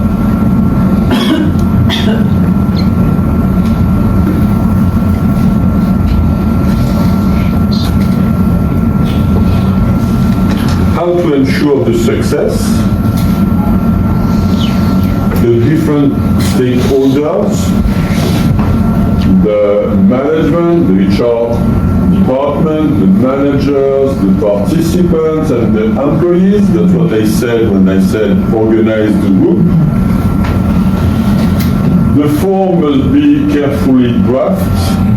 Try to use action verbs. Sometimes you have like a dictionary of the terms that should be used. And you try to make the thing as objective as possible. And you remember that one solution is not talking about the person holding the job, but just talking about the job.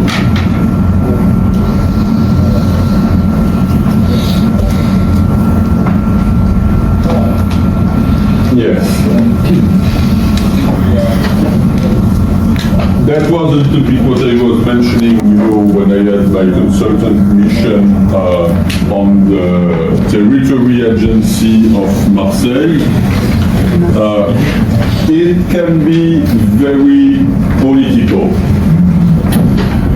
So, you remember when I said to the director, let some mistake in the file, because we know where are the mistakes, we will discuss about the mistake, we will accept to make some changes, and when we are talking about that, we are not talking about something else. That's politics.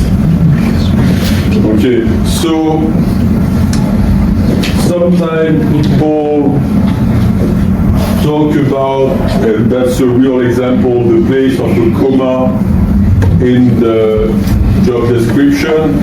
Well, we're not talking really about the comma, we are talking about politics and who wins, who loses. Don't think it's just as objective, because after it defines the job and the way people will be working.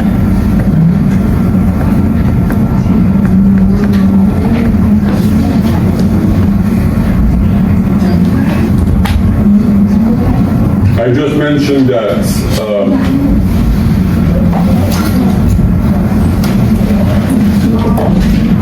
because this is a little bit more for master level. You remember I was talking about families of jobs at the beginning.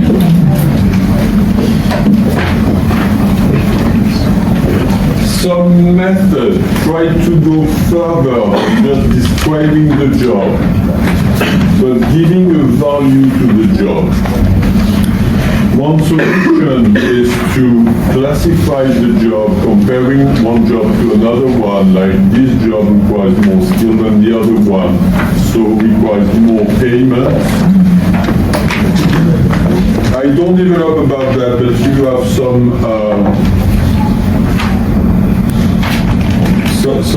some method, like pay method,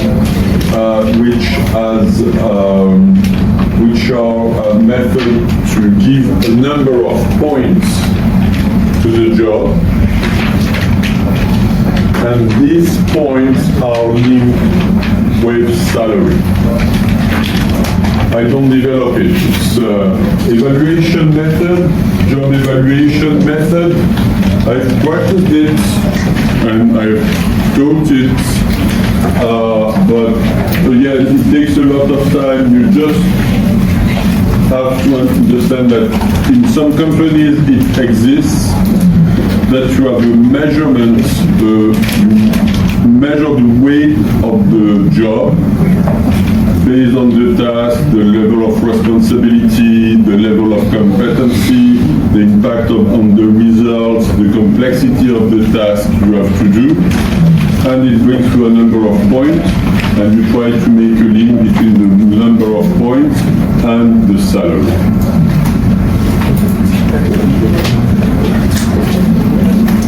And we have finished with the first chapter. Do you have any question on this first chapter? Remember, first chapter was about manpower planning, the process of recruitment, the tools of the recruitment, the integration process, and the job description. And now we are going to the evaluation and the appraisal process. That will be the introduction for the second chapter, which is about the containment system. So the chapter 2 is a small one. The part 2 is a small one. I say I can gain one page here.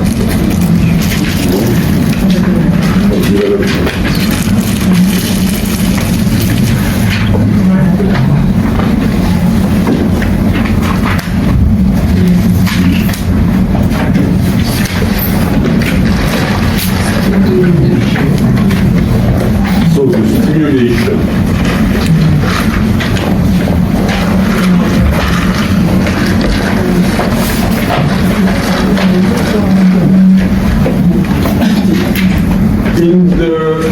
In the abstract, I present the evaluation and the appraisal process as the heart of the remuneration policy. I have just finished chapter 1 saying that we have processes that can give a weight, an importance to the different jobs. That's one way of seeing the thing. Another way is the individual performance in the job. So you can have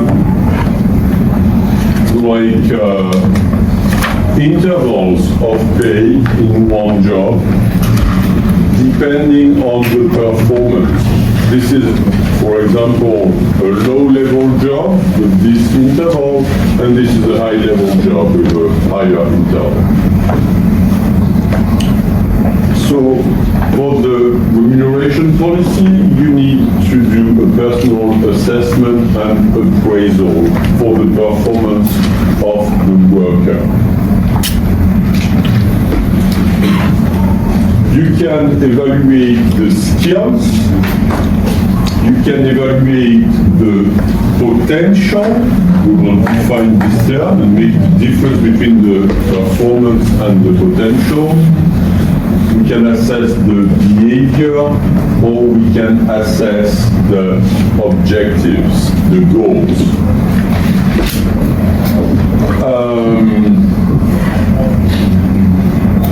It's useful for measuring the individual performance, and it contributes to the global performance of the company. And very often we have annual appraisal interview or progress reviews, but in some companies we may have a different schedule.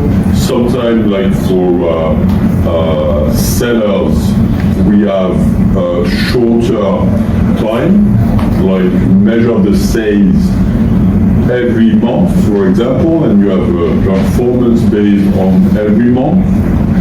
And some activity it's more 1 year.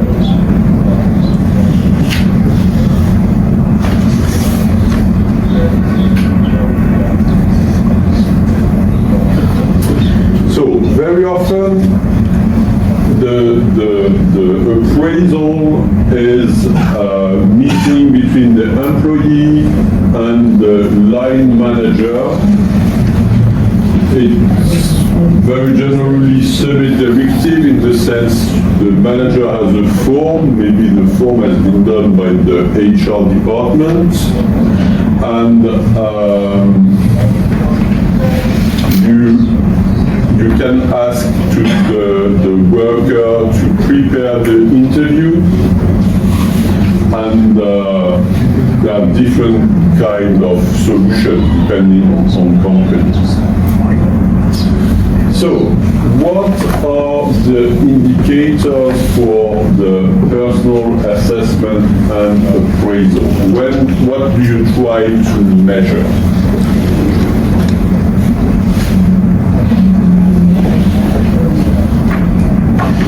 You can measure the skills. You measure the skills and the adjustment, the alignment, the match between skills and job. When you do that, you want to see if the people have the good training. It can happen, for example, for lowers, because regulation is changing. But maybe also for you. Maybe you will have new norms and you need a training. So it's classified number one because it's easy to understand. You have a new norm, you have a new way of working, you have a change in a machine, you have a change in a maintenance schedule for an industry. You have to adjust your skills to the new norm. That's one way of doing evaluation. But of course, we are all thinking about the evaluation of the results. And that's the very classical way of doing evaluation. You have results which are compared with the goals, and you try to see if the goals are achieved or not, and you give a percentage of achievement of your goals. This is easier to do for people who are in link with the ground than people who have support activity. Do you know what is a support activity? For example, an accountant has a support activity. Do you know what are support activities or support functions?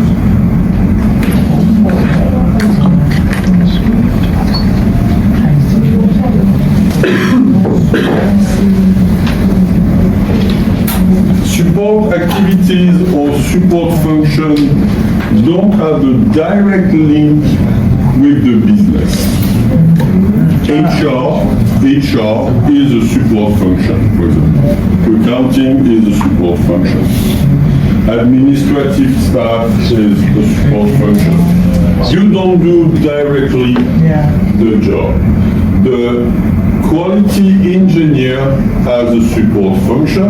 The professor has a direct impact on the results because they are directly in link with the customers or the users of the service, in the public service system.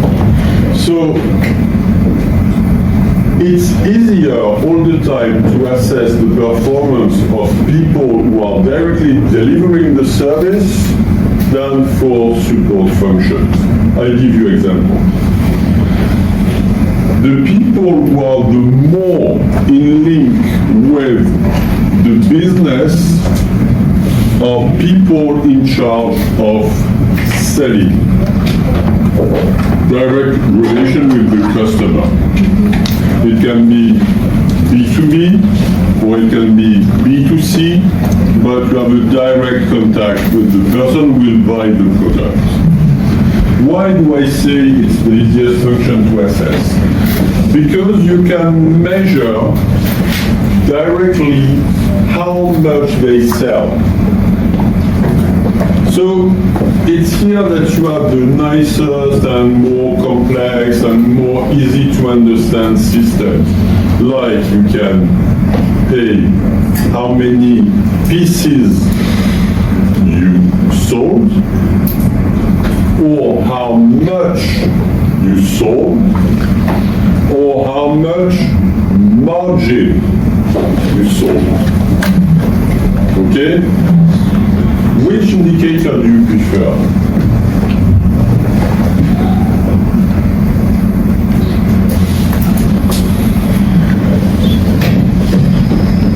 How many pieces, how much,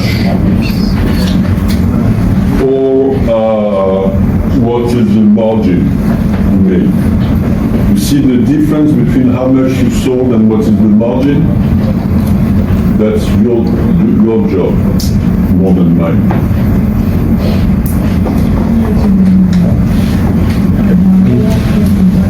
The margin is the difference between how much it costs and how much the customer is paying for. Maybe you have a different term in that. It's related to the regional cost and regional revenues. Yes. It's the difference between how much it costs and how much the customer can pay.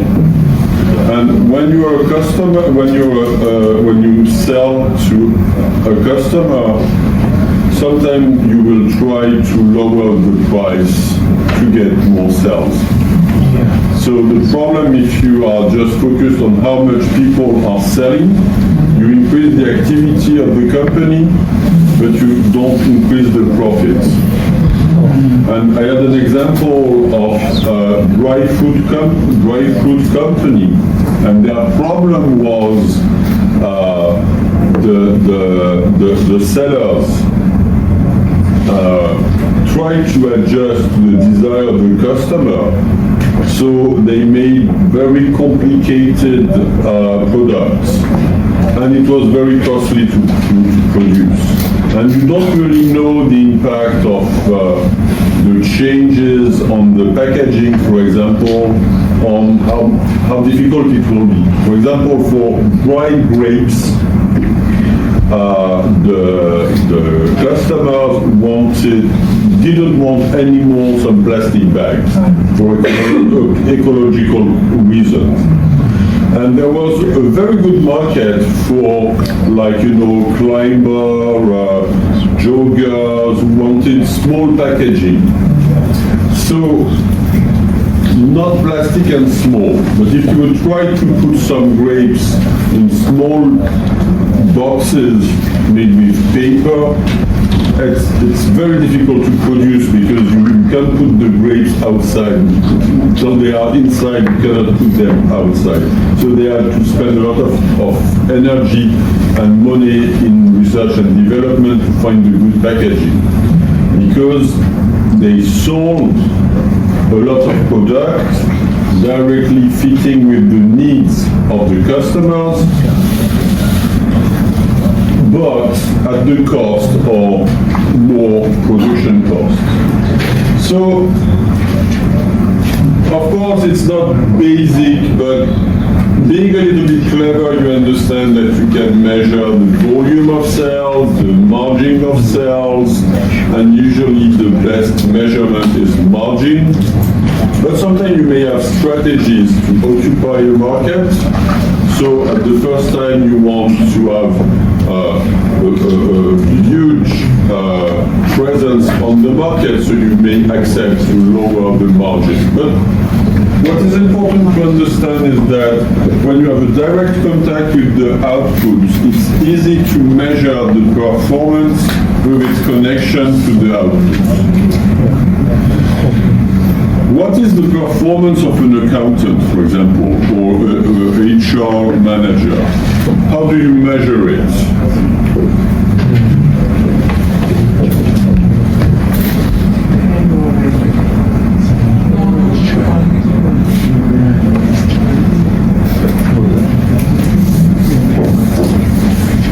You can measure it like not doing mistakes. The the rate of mistakes. But the rate of mistakes is not really a performance. It's one of the criteria, for example, for industrial production. But if you have a low rate of mistakes at the cost of a very slow work, and you have difficulties to measure the speed of the work. I mean, it's not like you have sold today this number of pieces or made this amount of margin. It's more difficult to say after the end of the day if you have spent 7 hours at work or 8 hours at work and if you did a productive work or not. Same for HR. So it's more difficult to measure that for support function than for functions which are directly linked with business. Usually we say that we want that the goals are objective, are smart. It means that they are, where is it written? Yeah. Specific, measurable, attractive, and realistic, and time-bound. Okay? Smart, specific, measurable, attractive, realistic, and time-bound. What does it mean? Specific. The opposite of specific is do your best. Okay? So specific will be what you define the best, what is the good behavior, what do you expect precisely. Measurable. Sometimes it's very difficult to find indicators, and behind the indicator, when I was talking about the different indicators you can have for the performance of sellers, it means that if you choose one indicator and you push the people to run after the indicator and to work for the indicator and not for the performance, again, that sounds weird when you don't have the experience of that.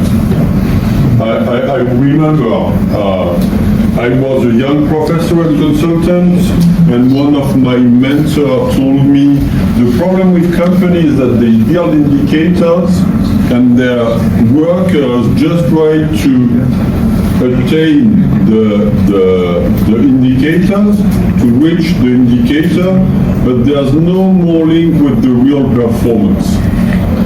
Remember my example, if you push the sellers to make a high level of sales, maybe they will sell products which are very costly to produce.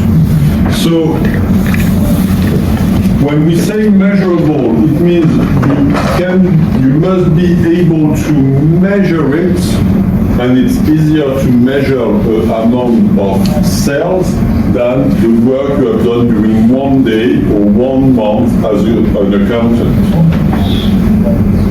But choosing the proper indicator is the tricky thing in the measurable. The objective must be attractive, like you think you can reach the objective, you can have success on the objective. It must be challenging and at the same time realistic. I mean, if you put a too high objective, people will be discouraged. So attractive, it means that it puts some pressure, but realistic means it doesn't put too much pressure. You can reach the objective. And time bound, well, in fact, it's another way of saying measurable. I mean, you have a certain time to accomplish a certain mission. Like you measure it by month, by year, to define the period of time. Here we have talked about the performance. After the break, we will talk about assessing the potential, which is something really specific and more difficult to assess. I suggest we have 5-minute break, and then we check the assessment of the potential.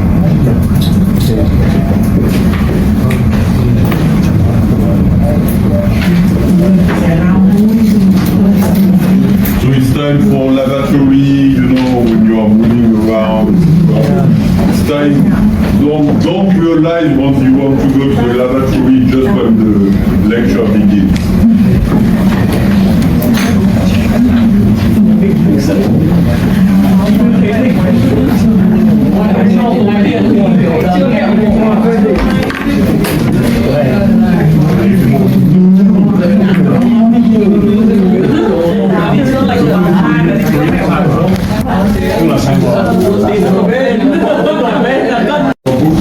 About the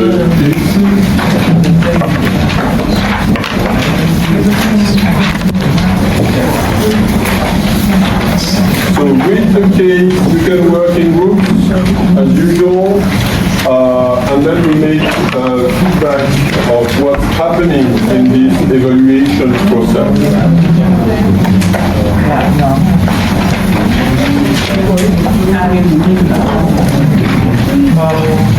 Let's say we have 20 minutes for the reading, 20 minutes for the reading, and then we make the feedback.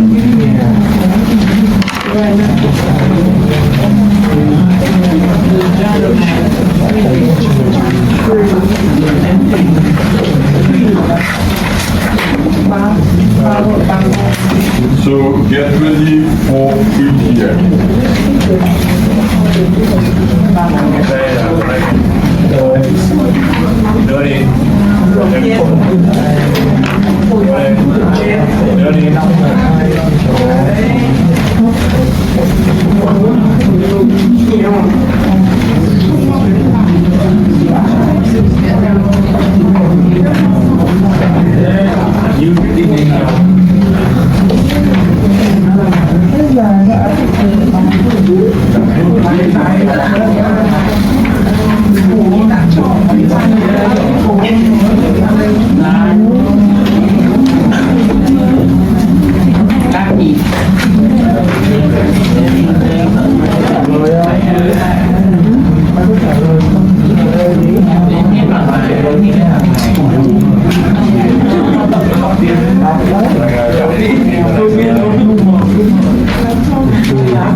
Mình viết cháu nó viết nhỏ quá nên là nhiều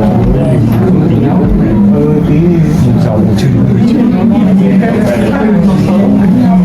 cái con cần là nó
Who is the leader of the week?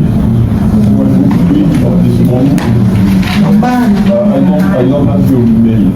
I send it to you already. Yes, but I don't find it. I check how much time and I can't find it. But I send. Yes, maybe you can try again. Or maybe the address is not good. I check again. I reload my... Quang ơi. No, I don't Quang, have, Quang.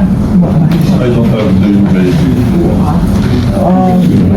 I have the 4 other emails, but I don't have yours. Maybe I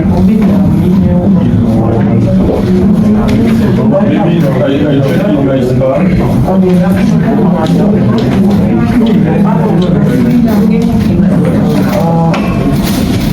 I send it by Quang. Yes, it was in my spam. Yes.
Này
là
Nói chung bạn này có bạn thì làm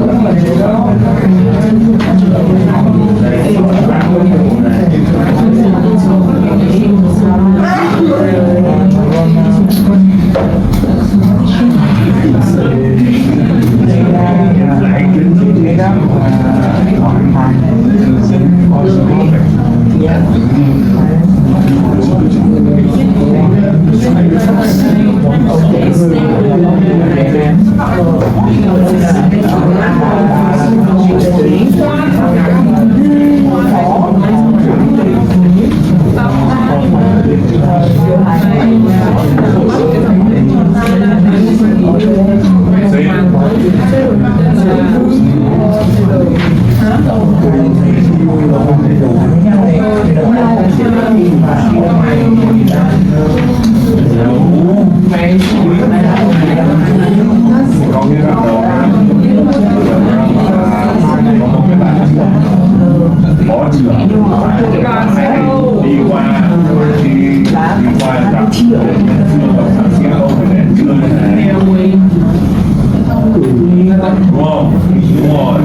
Ghiền Mì Gõ để không bỏ lỡ những video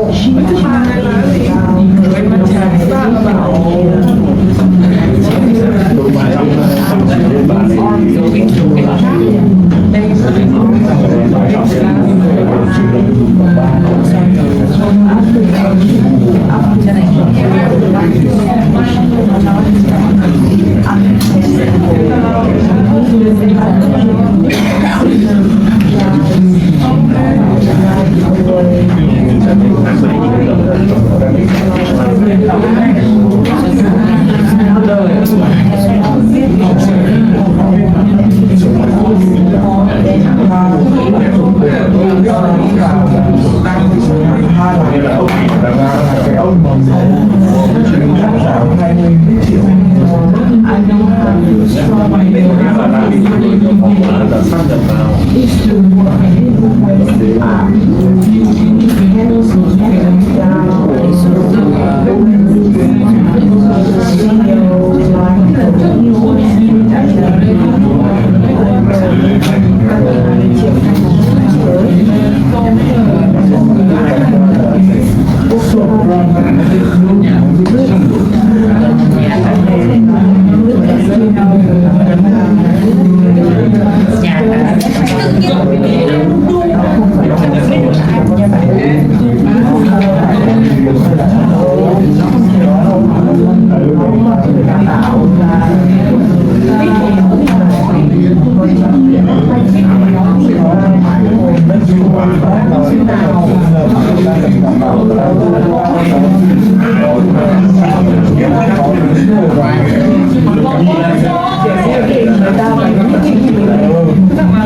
dẫn.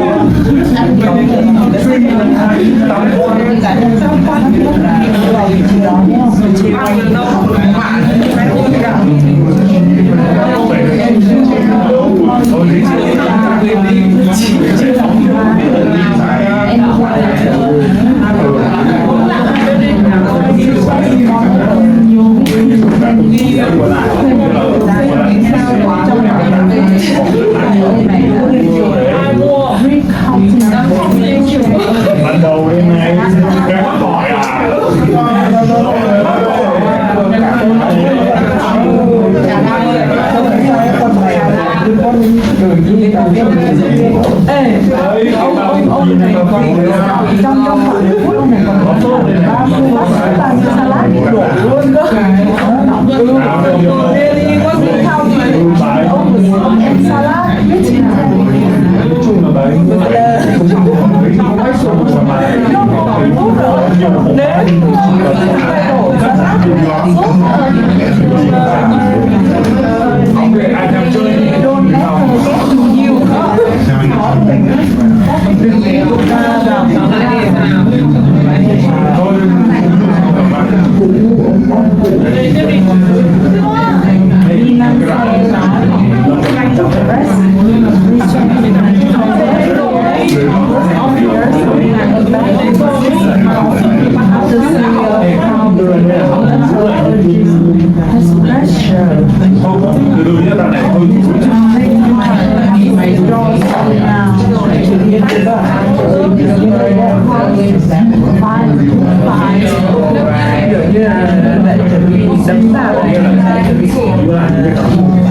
chiến đấu đấy đấy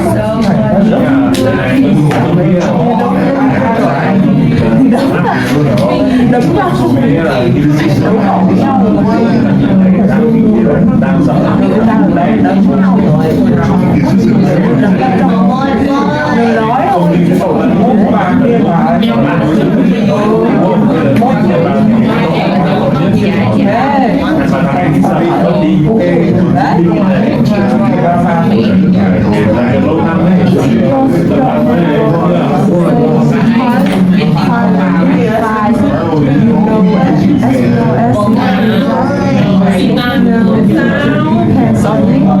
tương lai ông này dựa vào ông ép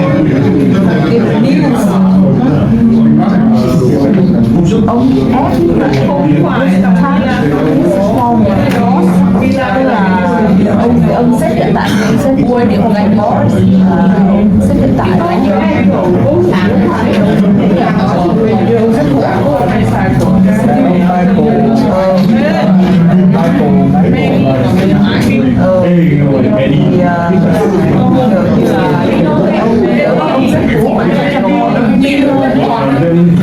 đó là những gì đã được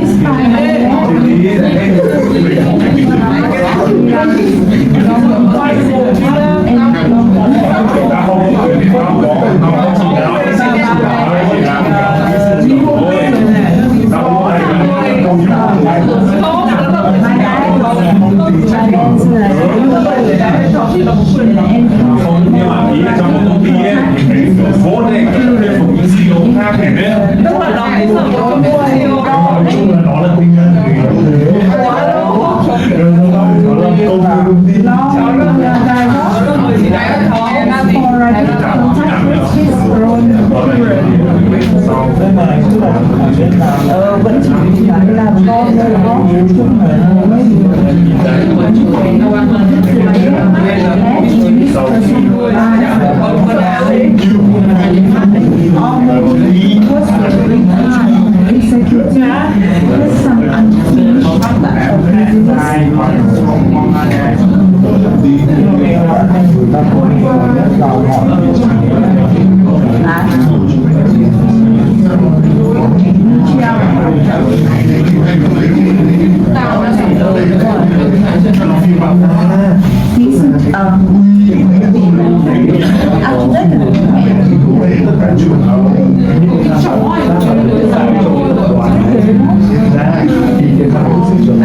đó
nó không bị nó đang kể lại sao cũng hay ấy.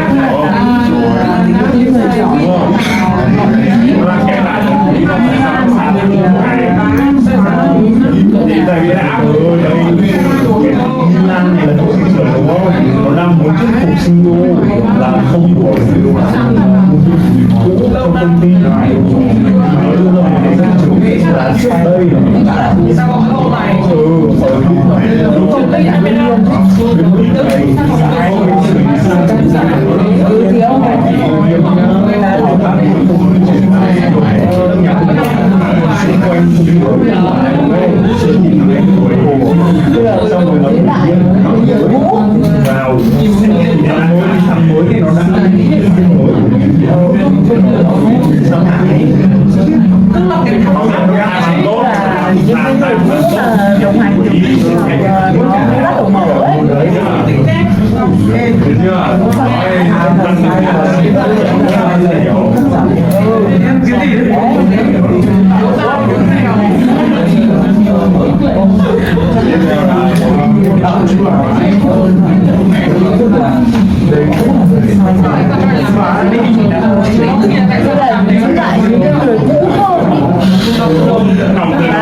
mình đỡ phải tốn tiền tuyển thêm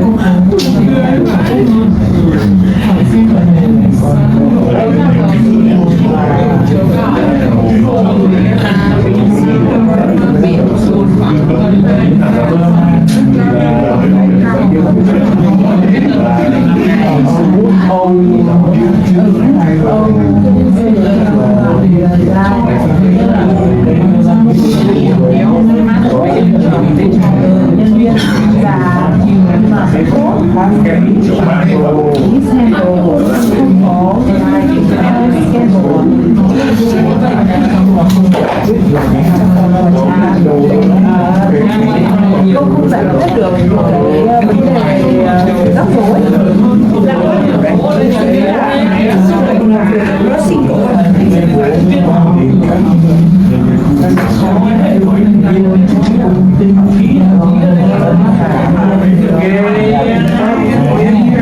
đây là nhận hối lộ từ nhà cung cấp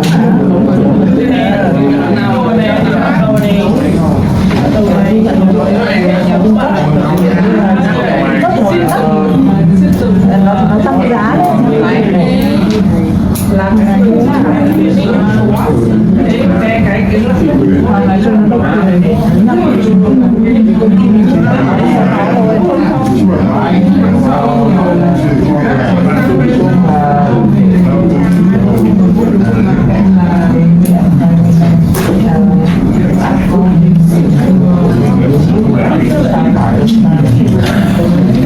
mẹ sao 20 năm mới vạch ra nhỉ?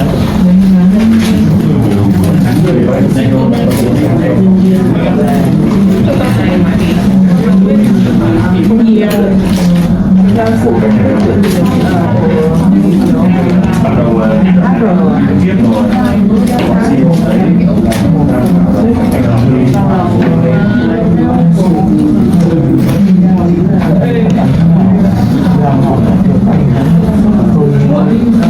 you finished the week?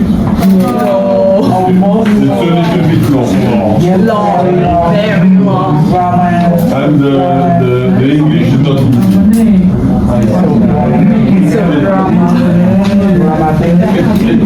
It's written in a fun way, but you have to do a little bit of translation. So drama.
Bạn cứ biết thôi, tôi tiếp tục.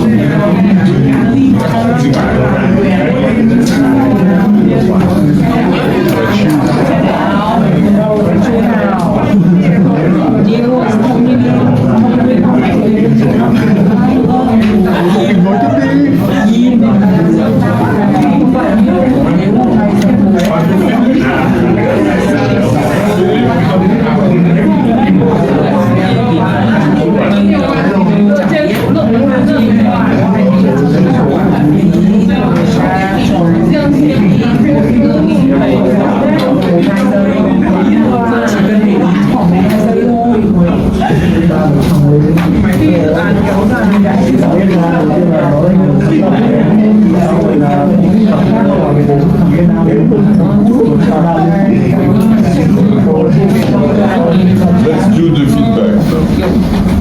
You have made the translation, Vietnamese, okay. Let's do the feedback of the case.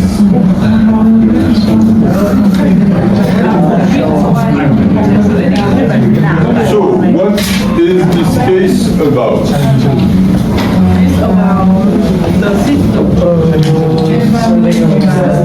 Evacuation system.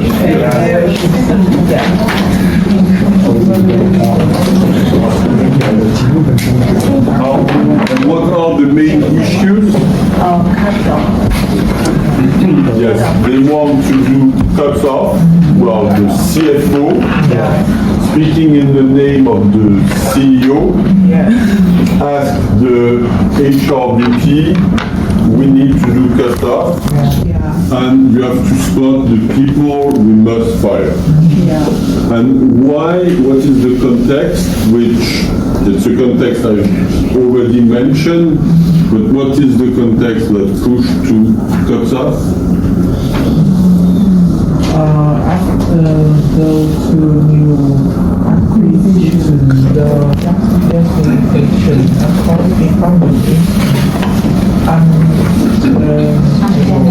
Yes, because in this kind of situation we may have redundant position. You remember I was telling it maybe during the first course. Okay, that's a very classical situation. It's also a very classical situation of conflict between CFOs and HR VPs. Okay? One being focused on the cost, and the other one being focused on, well, that's the cost, okay, finance, cost, and the other one, quality or putting the right person at the right place. And there's also an issue of time. The CFO wants quick results and the HR says, okay, but we need some more time. And there's the risk of feeling of procrastination, like don't do the thing today, you will do it tomorrow. And that's amazing because as the HR guy in the direction committee, I recognize absolutely the kind of issues we have, like the boss wants to make changes and they tell him, Antona, I think we need 1 year for that. No, I need the results now. Yes, the problem is you can't force the people. If you force the people, maybe they won't do the work properly, and we are not like in America where you can fire people, and anyway, firing people is not all the time a good solution. Of course, one solution could be we keep the old staff of the main company and we fire the other people. But we have seen that there are two examples. The chief of the Germany branch and the chief of the Brazilian branch who were bad managers. That's the whole team, and maybe just keeping these people is not sufficient. So maybe we can spot new talents in the new companies we have bought that can have good position, and maybe we want to fire the old bad guys. But of course, we need time to spot that. And the time schedule is not the same for the HR because they know it takes time, and for the finance people because they will get a result in terms of figures. So that's why they have the discussion. The CFO says it's about figure, and the HR VP says it's not all about figures. Page 2. Okay. What can you say then? So that's the global context. What does the VPs, the HR VPs, I say VPs because there's also the previous one who has been fired, well, pushed to get out of the company, Milanese, who still have contact with the new HR VP, who took some advantage of the situation because he replaced Milanese. So what are they doing? What are they building?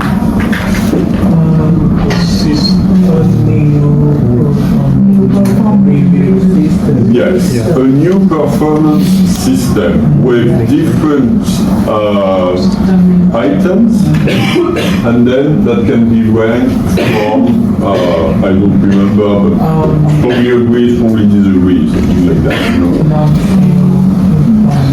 And on a 5-point scale, you see that? You see how it's done? Okay? And what is the result?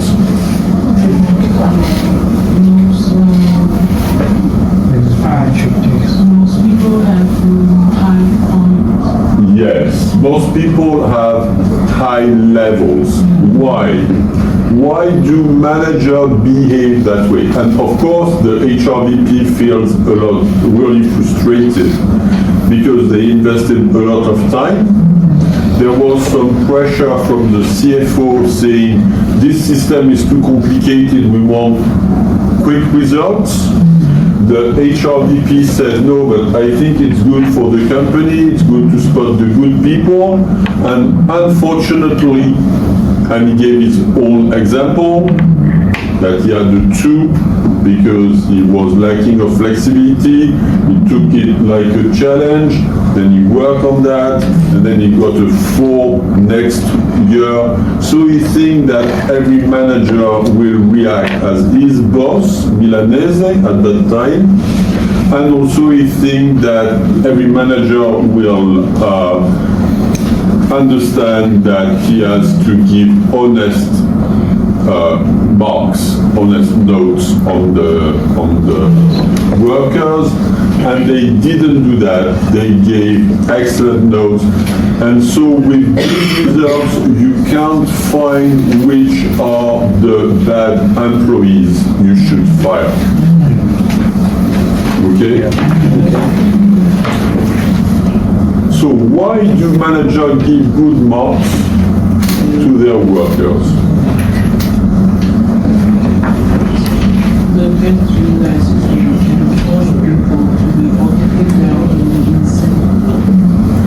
Yes, that's a very important sentence. The best system can't push the manager or the people to be honest if there's no incentive, or I would say in the reverse, if it plays against their interests. Why does it play against their interests to give bad marks to their people? So why don't they give bad marks to their workers? Maybe that show that the control and manage is not work, not efficiency. Yes, but why? Why do they want to give good marks to their workers, their collaborators?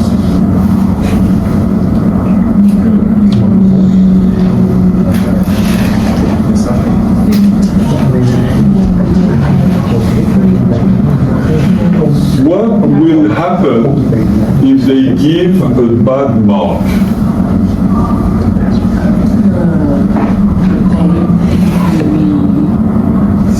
Or they feel it's not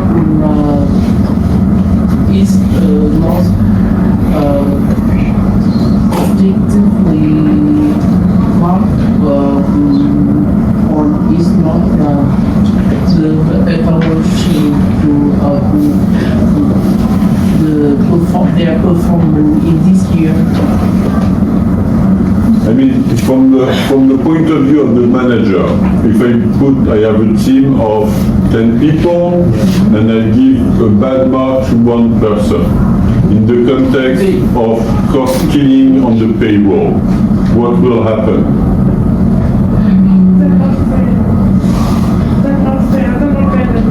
They may be fired. The lower performance collaborators may be fired. It means, like, as a manager, if I put bad marks to my people, maybe I lose these people.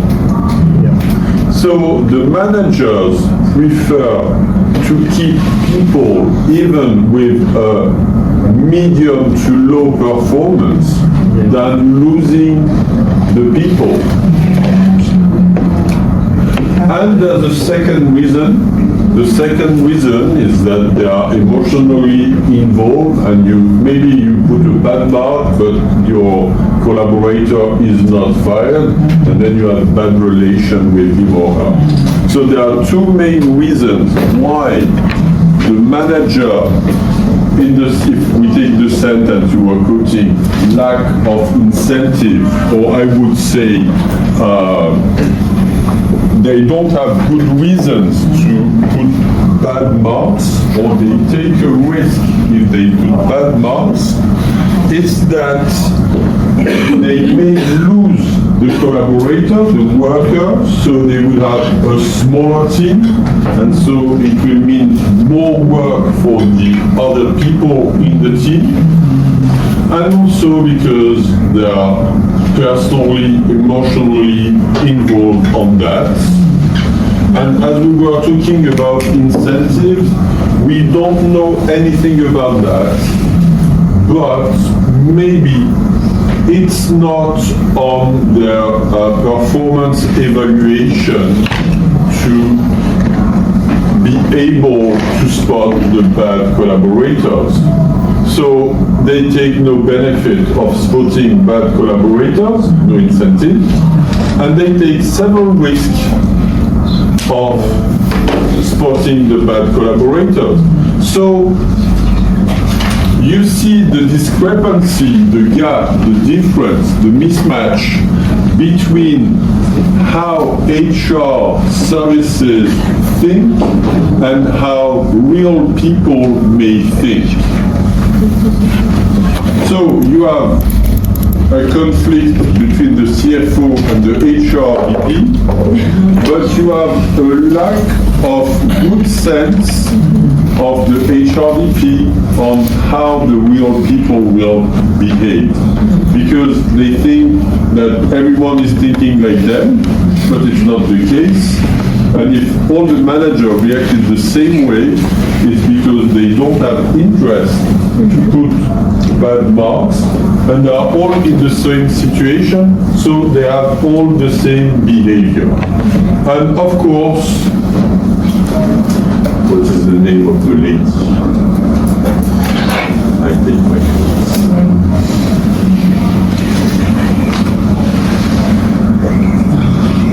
and of course, Anita wins on that, saying, you see, you wanted a very expensive and very long time system and it failed. So what happened next? What does the HRVP plans to do? And what is the reaction of Anita? He asked for, you must put 2 and 1 to your workers. And what happened?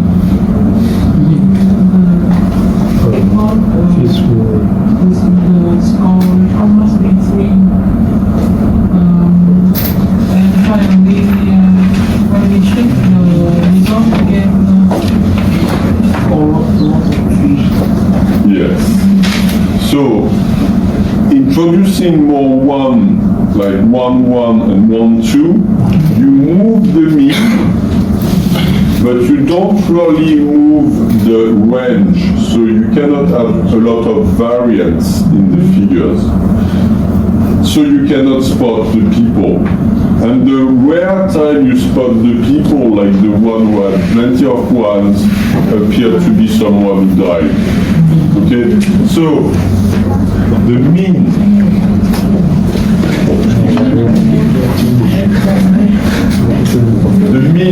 the first time was 4.6, and when you ask the people to change the results and add 1s and 2s, then it changes to around 3. But the variance of your sample don't change. There's just one thing in the case. I won't be long with that, but maybe the people who wrote the case made a mistake because they said they put a lot of 3s. But in fact, I think they put some 1 and some 2s. Yes. We changed the mean because they were asked to put 1 and 2. Change the mean. It's not that they put more 3, but the mean goes in the direction of 3. So you can't use the results anyway because you don't have variance. So what you need is variance. And I really appreciated, it sounds really like reality when we had the discussion between the CFO and the HRVP, and the HRVP said, I will ask them to do the job again, and the CFO said, but do they have time for that? They have to do a real job. They say they are managers, it's a real job. This is really the kind of misunderstanding you may find between CFOs and HRVPs. So,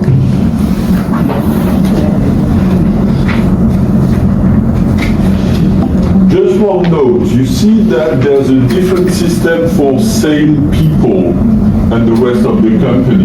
You remember I was mentioning salespeople are easier to be appreciated than support functions.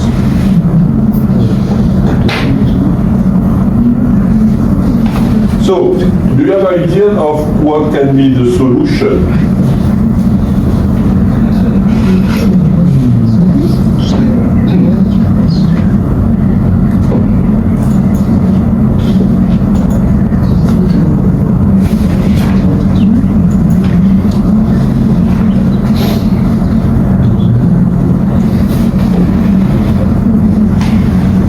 What could be the solutions in this kind of case?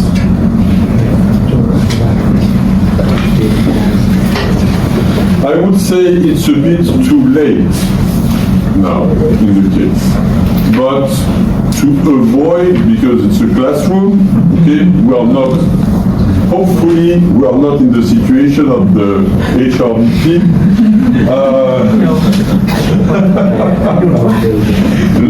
So, what could be a solution? I help you. You can ask the manager to make a ranking. you can ask for a ranking. Instead of saying you must put ones and twos, which will move the mean and don't change the variance, you can ask for a ranking, like a ranking in different categories. You can ask to identify the high performers, the average performers, and the low performers. Some companies do that. And so you force the manager to, even if the high performers has 4.9 and the low performers have 4.3, it doesn't change anything because you have your quota of low performers. So you can identify low performers. That's one of the solutions. There's a high risk because maybe if the manager knows why they are doing this evaluation, performance appraisal, maybe they don't want to follow the policy of the company. They know it's for firing people. So the problem is if you implement evaluation system because you want to fire people and there's no reward, maybe the manager will be very reluctant to spot the people to fire for their interests, but also for moral reasons or emotional reasons, you see. So it's good that you have the system before you need to use it for firing people. It's good that you have a system which is accepted because it creates promotions and good salaries, and maybe it will be used when the company will be in a difficult position. If it's done like that, maybe it's more acceptable, because I'm sure that no one will be happy that we keep the old German guy or the old Brazilian person who tyrannize the workers. So everyone will be okay with a system that spots people who are low performers and creating no value for the company. But the system has to be accepted before. And that's the last message I want to give you. I told you it's also my real practical experience, is that HR situation takes some time for change. You create the trust first, and then when you have created trust, maybe you can take difficult decisions. But if you don't create trust before, then maybe the people won't accept the system and they try to play with the system and not deliver what you are looking for. So that was an introductory case to explain the evaluation systems. So you remember we were talking about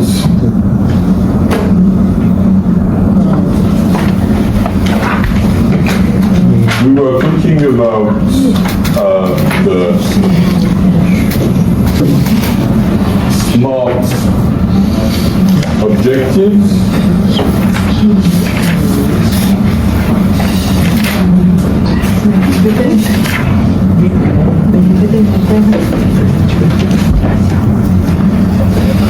Evaluating results.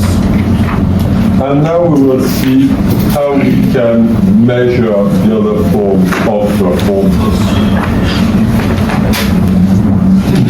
And before we had our break and before we did the case study, I told you that measuring the performance is not simple, and that's what the case demonstrates. It doesn't demonstrate that really measuring the performance is difficult, because we don't go really deep in the performance of the people. It shows that there are some human reasons that make the manager don't want to do the system. But we can imagine that the performance can be measured with objectives, and this system takes a lot of time, so it's good that you begin slowly and then you take some time to build a good system, like 2 or 3 years. It takes time. So it's good to do it before you really need it for difficult decisions. When you want to assess the potential, it's much more difficult. Why is it much more difficult? Because by definition, the potential is something which is not realized. The potential is something that you don't see. Potential comes from the Latin and Italian term potentia, which means that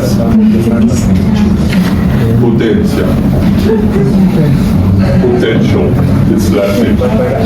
It means that and low potential. The same kind of thing should happen with the potential. People with high potential should be promoted quickly, so they stay less time in the position. So in their category, they don't stay a lot of time because they change category. And so they don't have high levels of salaries in their categories. Sounds okay for you? Or do it again? With Roy.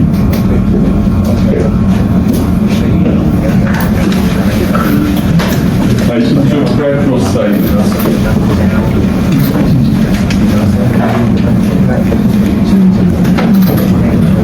This is the hierarchy, and these are the categories.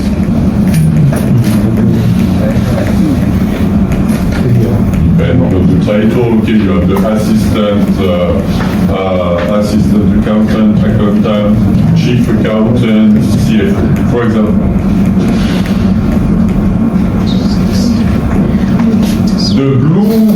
The red one is the high potential person, and the blue one is the low potential person. You may think that they are doing the same job, so you give a higher salary. Salary is the size of the cross. Higher salary to the high performance person. The problem if you do that, you can do that just when they enter the organization. But if you do that and they are doing the same job and maybe they have the same level of performance, the only difference is the potential. Maybe because the task is simple, so you don't need to have very high skills and very high personal qualities to deal with the problem. So they are doing the same job, they have the same performance. It creates an unfairness if you pay this person a higher level. So the solution is some unfairness. You can make the parallel with the story of the men and the women, the fact of being stuck. Okay, that's not the same example, but it works the same way, and it creates some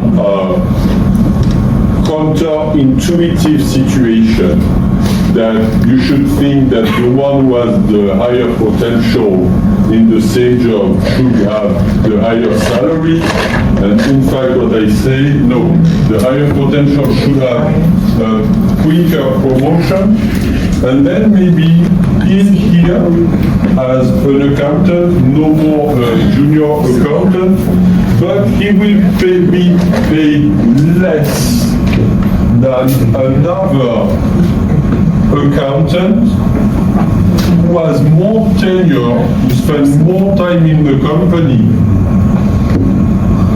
and who have a bigger salary. And when his salary will be increasing, then you try to promote him. So you try not to pay the potential. Maybe for recruitment reasons, you will try to recruit with higher level of salary or potential, but this is very risky and should not stay for the long term. You must find solutions for promotion.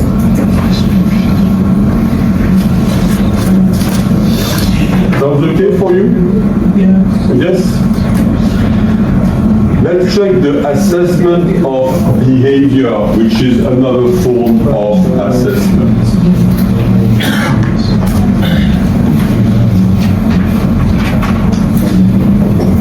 Behaviors are, well, what people are doing.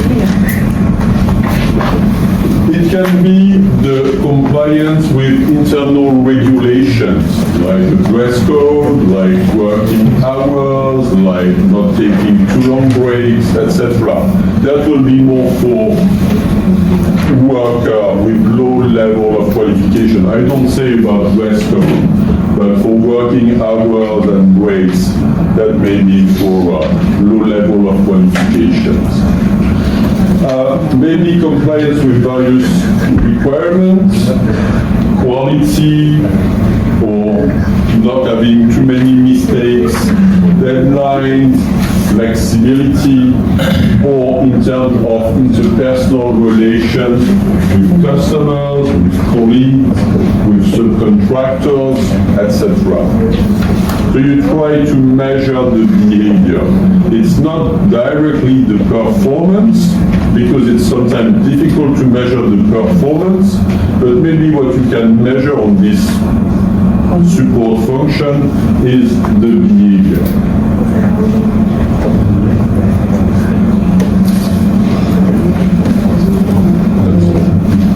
Sound okay? So we have seen 3 dimensions you can try to assess. The performance, with the objective being smart. The potential, with the fact you try not to pay the potential. You can pay the potential for the recruitment period, but you try to play with promotions. And the assessment of behavior, how people behave.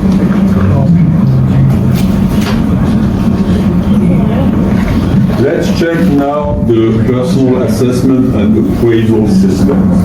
How does it work?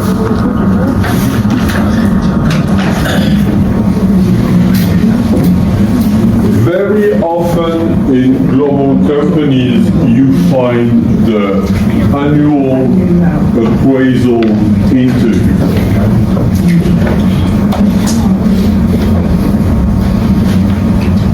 Usually in the annual appraisal interview, you become with a wide question. Can you tell me about how your year went and how you felt in your work? Then usually you have a form, as someone presented, with the various level of performance, like the grid, which is in the case study, for example, maybe better than what they did in the case study. And here you try to check the results, comparing with the objectives, the goals. And you try to see if the results of the person are under the goals, are the same level of the goals, or are superior than the goals.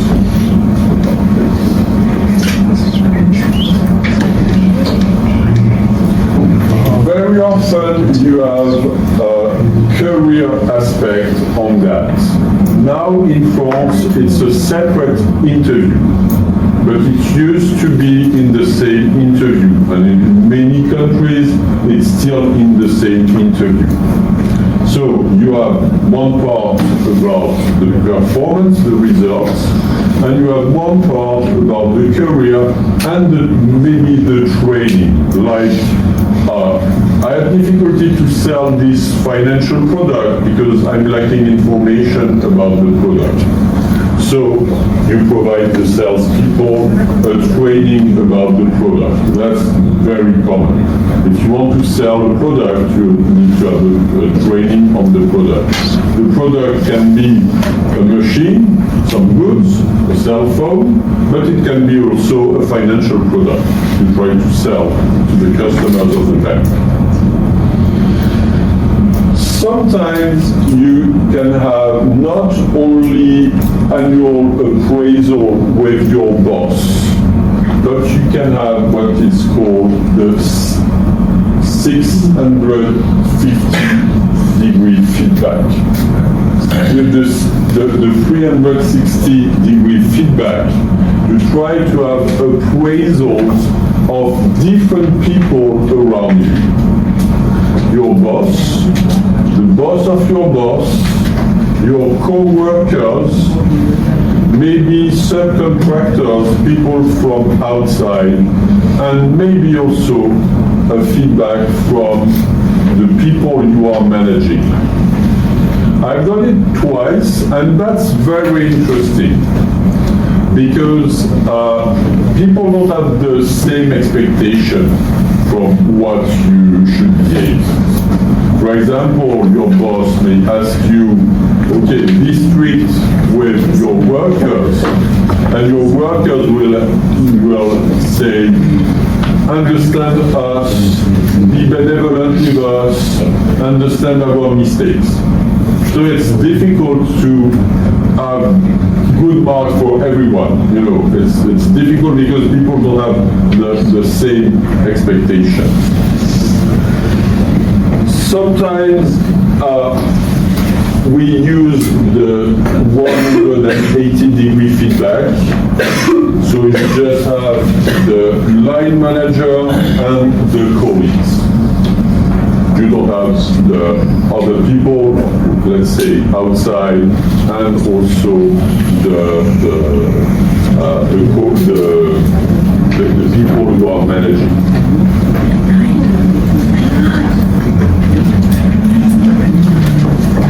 Let's say that personal appraisal is a highly complex activity. It can create tension,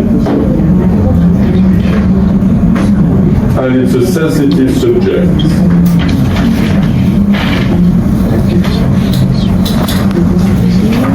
How to do it well?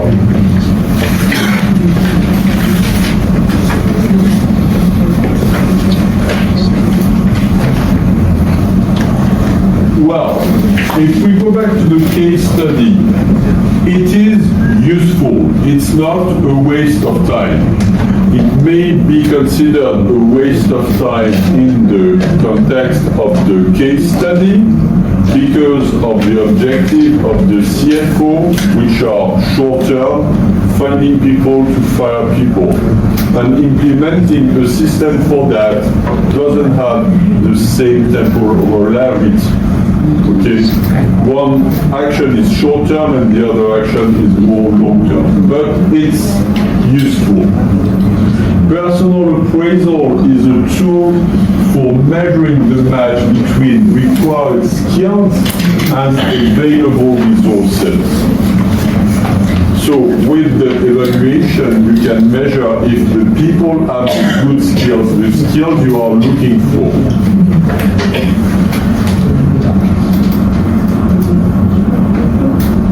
And with the information, you use the appraisal interview to prepare the training plan, who you will train in the company, and to make the budget on which resources you put, how much money you put on the people, how much money you put on the training. In some Western countries, it's an opportunity to meet and consult with social partners and trade unions. I don't know what is the case in Vietnam, but in France, you have to talk with trade unions and social partners. It's mainly an exchange, a formal exchange between an employee and his or her line manager. It's time for discussion to repeat, in fact, this psychological contract or this contract between the individual and the organization we were talking about this morning. We were talking about socialization, and it's an opportunity to tell about the contract again. We are expecting this from you. Your performance is that, so our reaction is giving a promotion, giving more salary, or telling, well, you have to adjust quickly because we can't work that way. So it's a discussion about that. It's both a top-down information and a bottom-up information. Top-down information, it enables managers to specify the project and the company orientation and expectation. So the manager is explaining to the employee what is expected. But it's also a bottom-up information because the employee may provide feedback and explain the difficulties. Maybe changes in the job, and maybe the superior don't understand clearly what has changed in the job.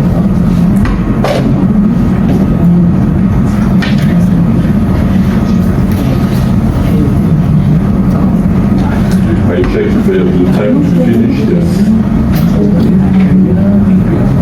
We're perfectly on time. So, contrary to the case study, when it's well done, it's a tool for motivation and loyalty. If you can prove that people who are working well get rewards from the company, it reinforces the feeling of loyalty toward the organization, because the organization can thank me for my performance, and it motivates the employee that will try to work well to gain some benefits. For example, when Anita says, do they have time for that? Don't they have a real job? It's what is here in bold. For some departments who are more production-oriented, doing all this HR stuff may feel like a waste of time.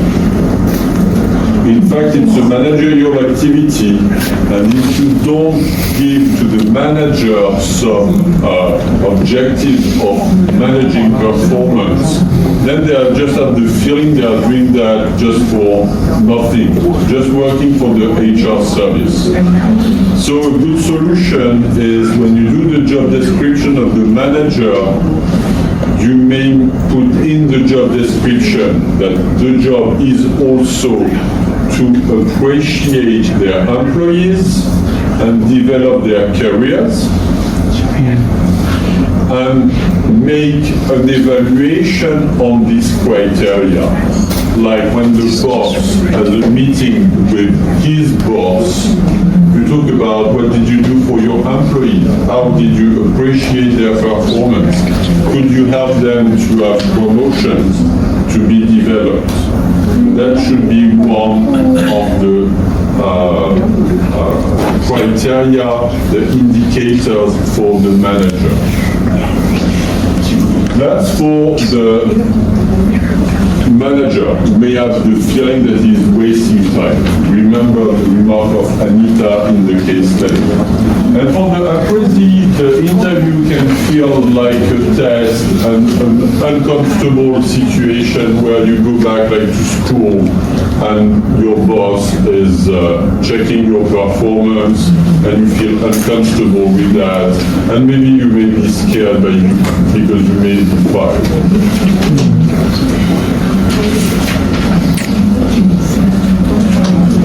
So, we have finished this part.